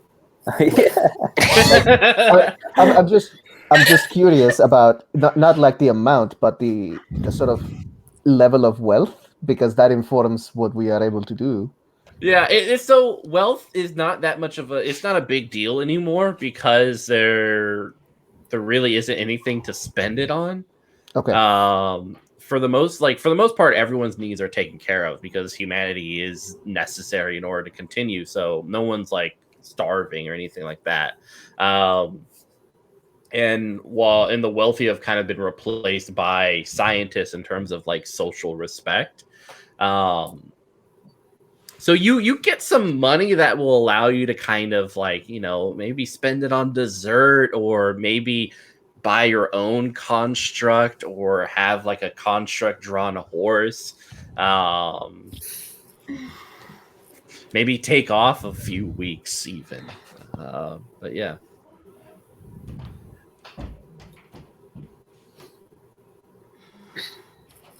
I think. Oh, go ahead. I was just gonna say, I think after things settle down a little bit, Violet uses her share to buy like an actual alarm clock, like not a construct alarm clock. It's not running anywhere. It is like army grade, durable, can get chucked against a wall and is still going to stand there. I can hook you up with that old tech. Yeah. Nice. And the hands underneath the bed are very sad. Alphonse, I think will sort of following up on what you said about the connection. He's normal, he goes back to the long shifts at the hospital and in terms of in architect training and work, but He normally just kind of eats his eats his lunch alone. Isn't really social with any of his peers, but he'll, the seeing the family, something weird about that just makes him want to like connect and try to finally like actually talk to people that he works with and stuff. So That's you almost read my mind there, because I kind of in a similar vein, like still go back to like do the excavations in the Great Dump, like still looking for answers, but some of the other people I know in the Free Technosophical Society, like instead of like just business, just barter, just like work talk, like invite one one or two of the people that I frequently deal with, and just ask them like, do you want to eat a meal sometime, just and talk, maybe not necessarily about work, but just kind of spend a little time. I love it. That is not really taking a break from being a technophant. After all, the city of Florence needs the protection. But I will take some of the money, and I think I will. I am very grateful to Alphonse for the emergency surgery he performed on me in the field. So I will take at least a day to bring him dessert, a creme brulee, and just sit Oh. for lunch. I don't really say much, but the company is just fine, and the dessert's good. I assume you're good Yeah, it's good. at cooking. yeah, especially No. because sugar isn't like a part of everyone's diet anymore. So having something as like Oh, yeah. splendid as this is just like explosion of flavor in your mouth. Actually, that's a good point. Since you gave me that shot of Adrena coffee to let me draw some cards there, Alphonse, not gonna like make a big deal out of it. I'll probably just leave it as a gift while you're not there. But just like some bit of old medical tech that I found, like a stethoscope, just like a straight up stethoscope for you. Oh, cool. And I'll also still spend time sort of posting up at the plaza right by a fountain, fixing my machine and just waiting to see, if anybody ever needs me or my muscles, whether it's for combat or for other reasons. Turns the plaza into the new Muscle Beach. Oh my god! The Jersey Shore. How old are you again, Nora? I just, for curiosity's sake. Like mid-20s. Okay, that's perfect. All right. Right. You're gonna get some creme brulees coming your way. Yeah. It's gonna be a crane for sure. I think you're out of my league, but I appreciate it. All right.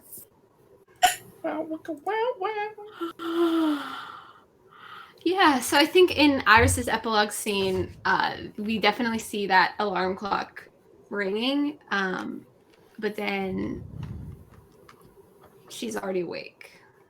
Oh. And she's sitting on the floor next to one of the piles of paper, and she's at the chalkboard if she's allowed. And she's trying to figure out how that happens. Like, who's responsible for the injustice that lets people feel like they need to mutate themselves. And so now the bulletin board, it has real images on it. It has real, tape and Sharpie marks and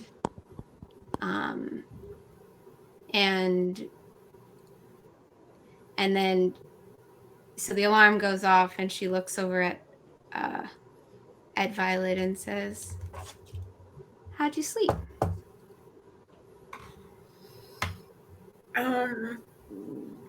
Okay. Do you want some coffee or? Always.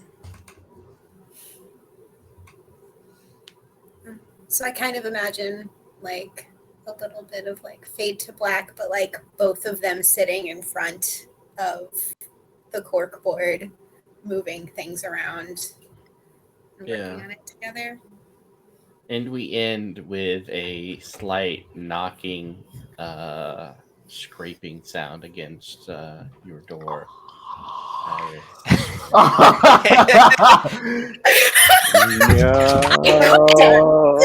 You could have just said knocking.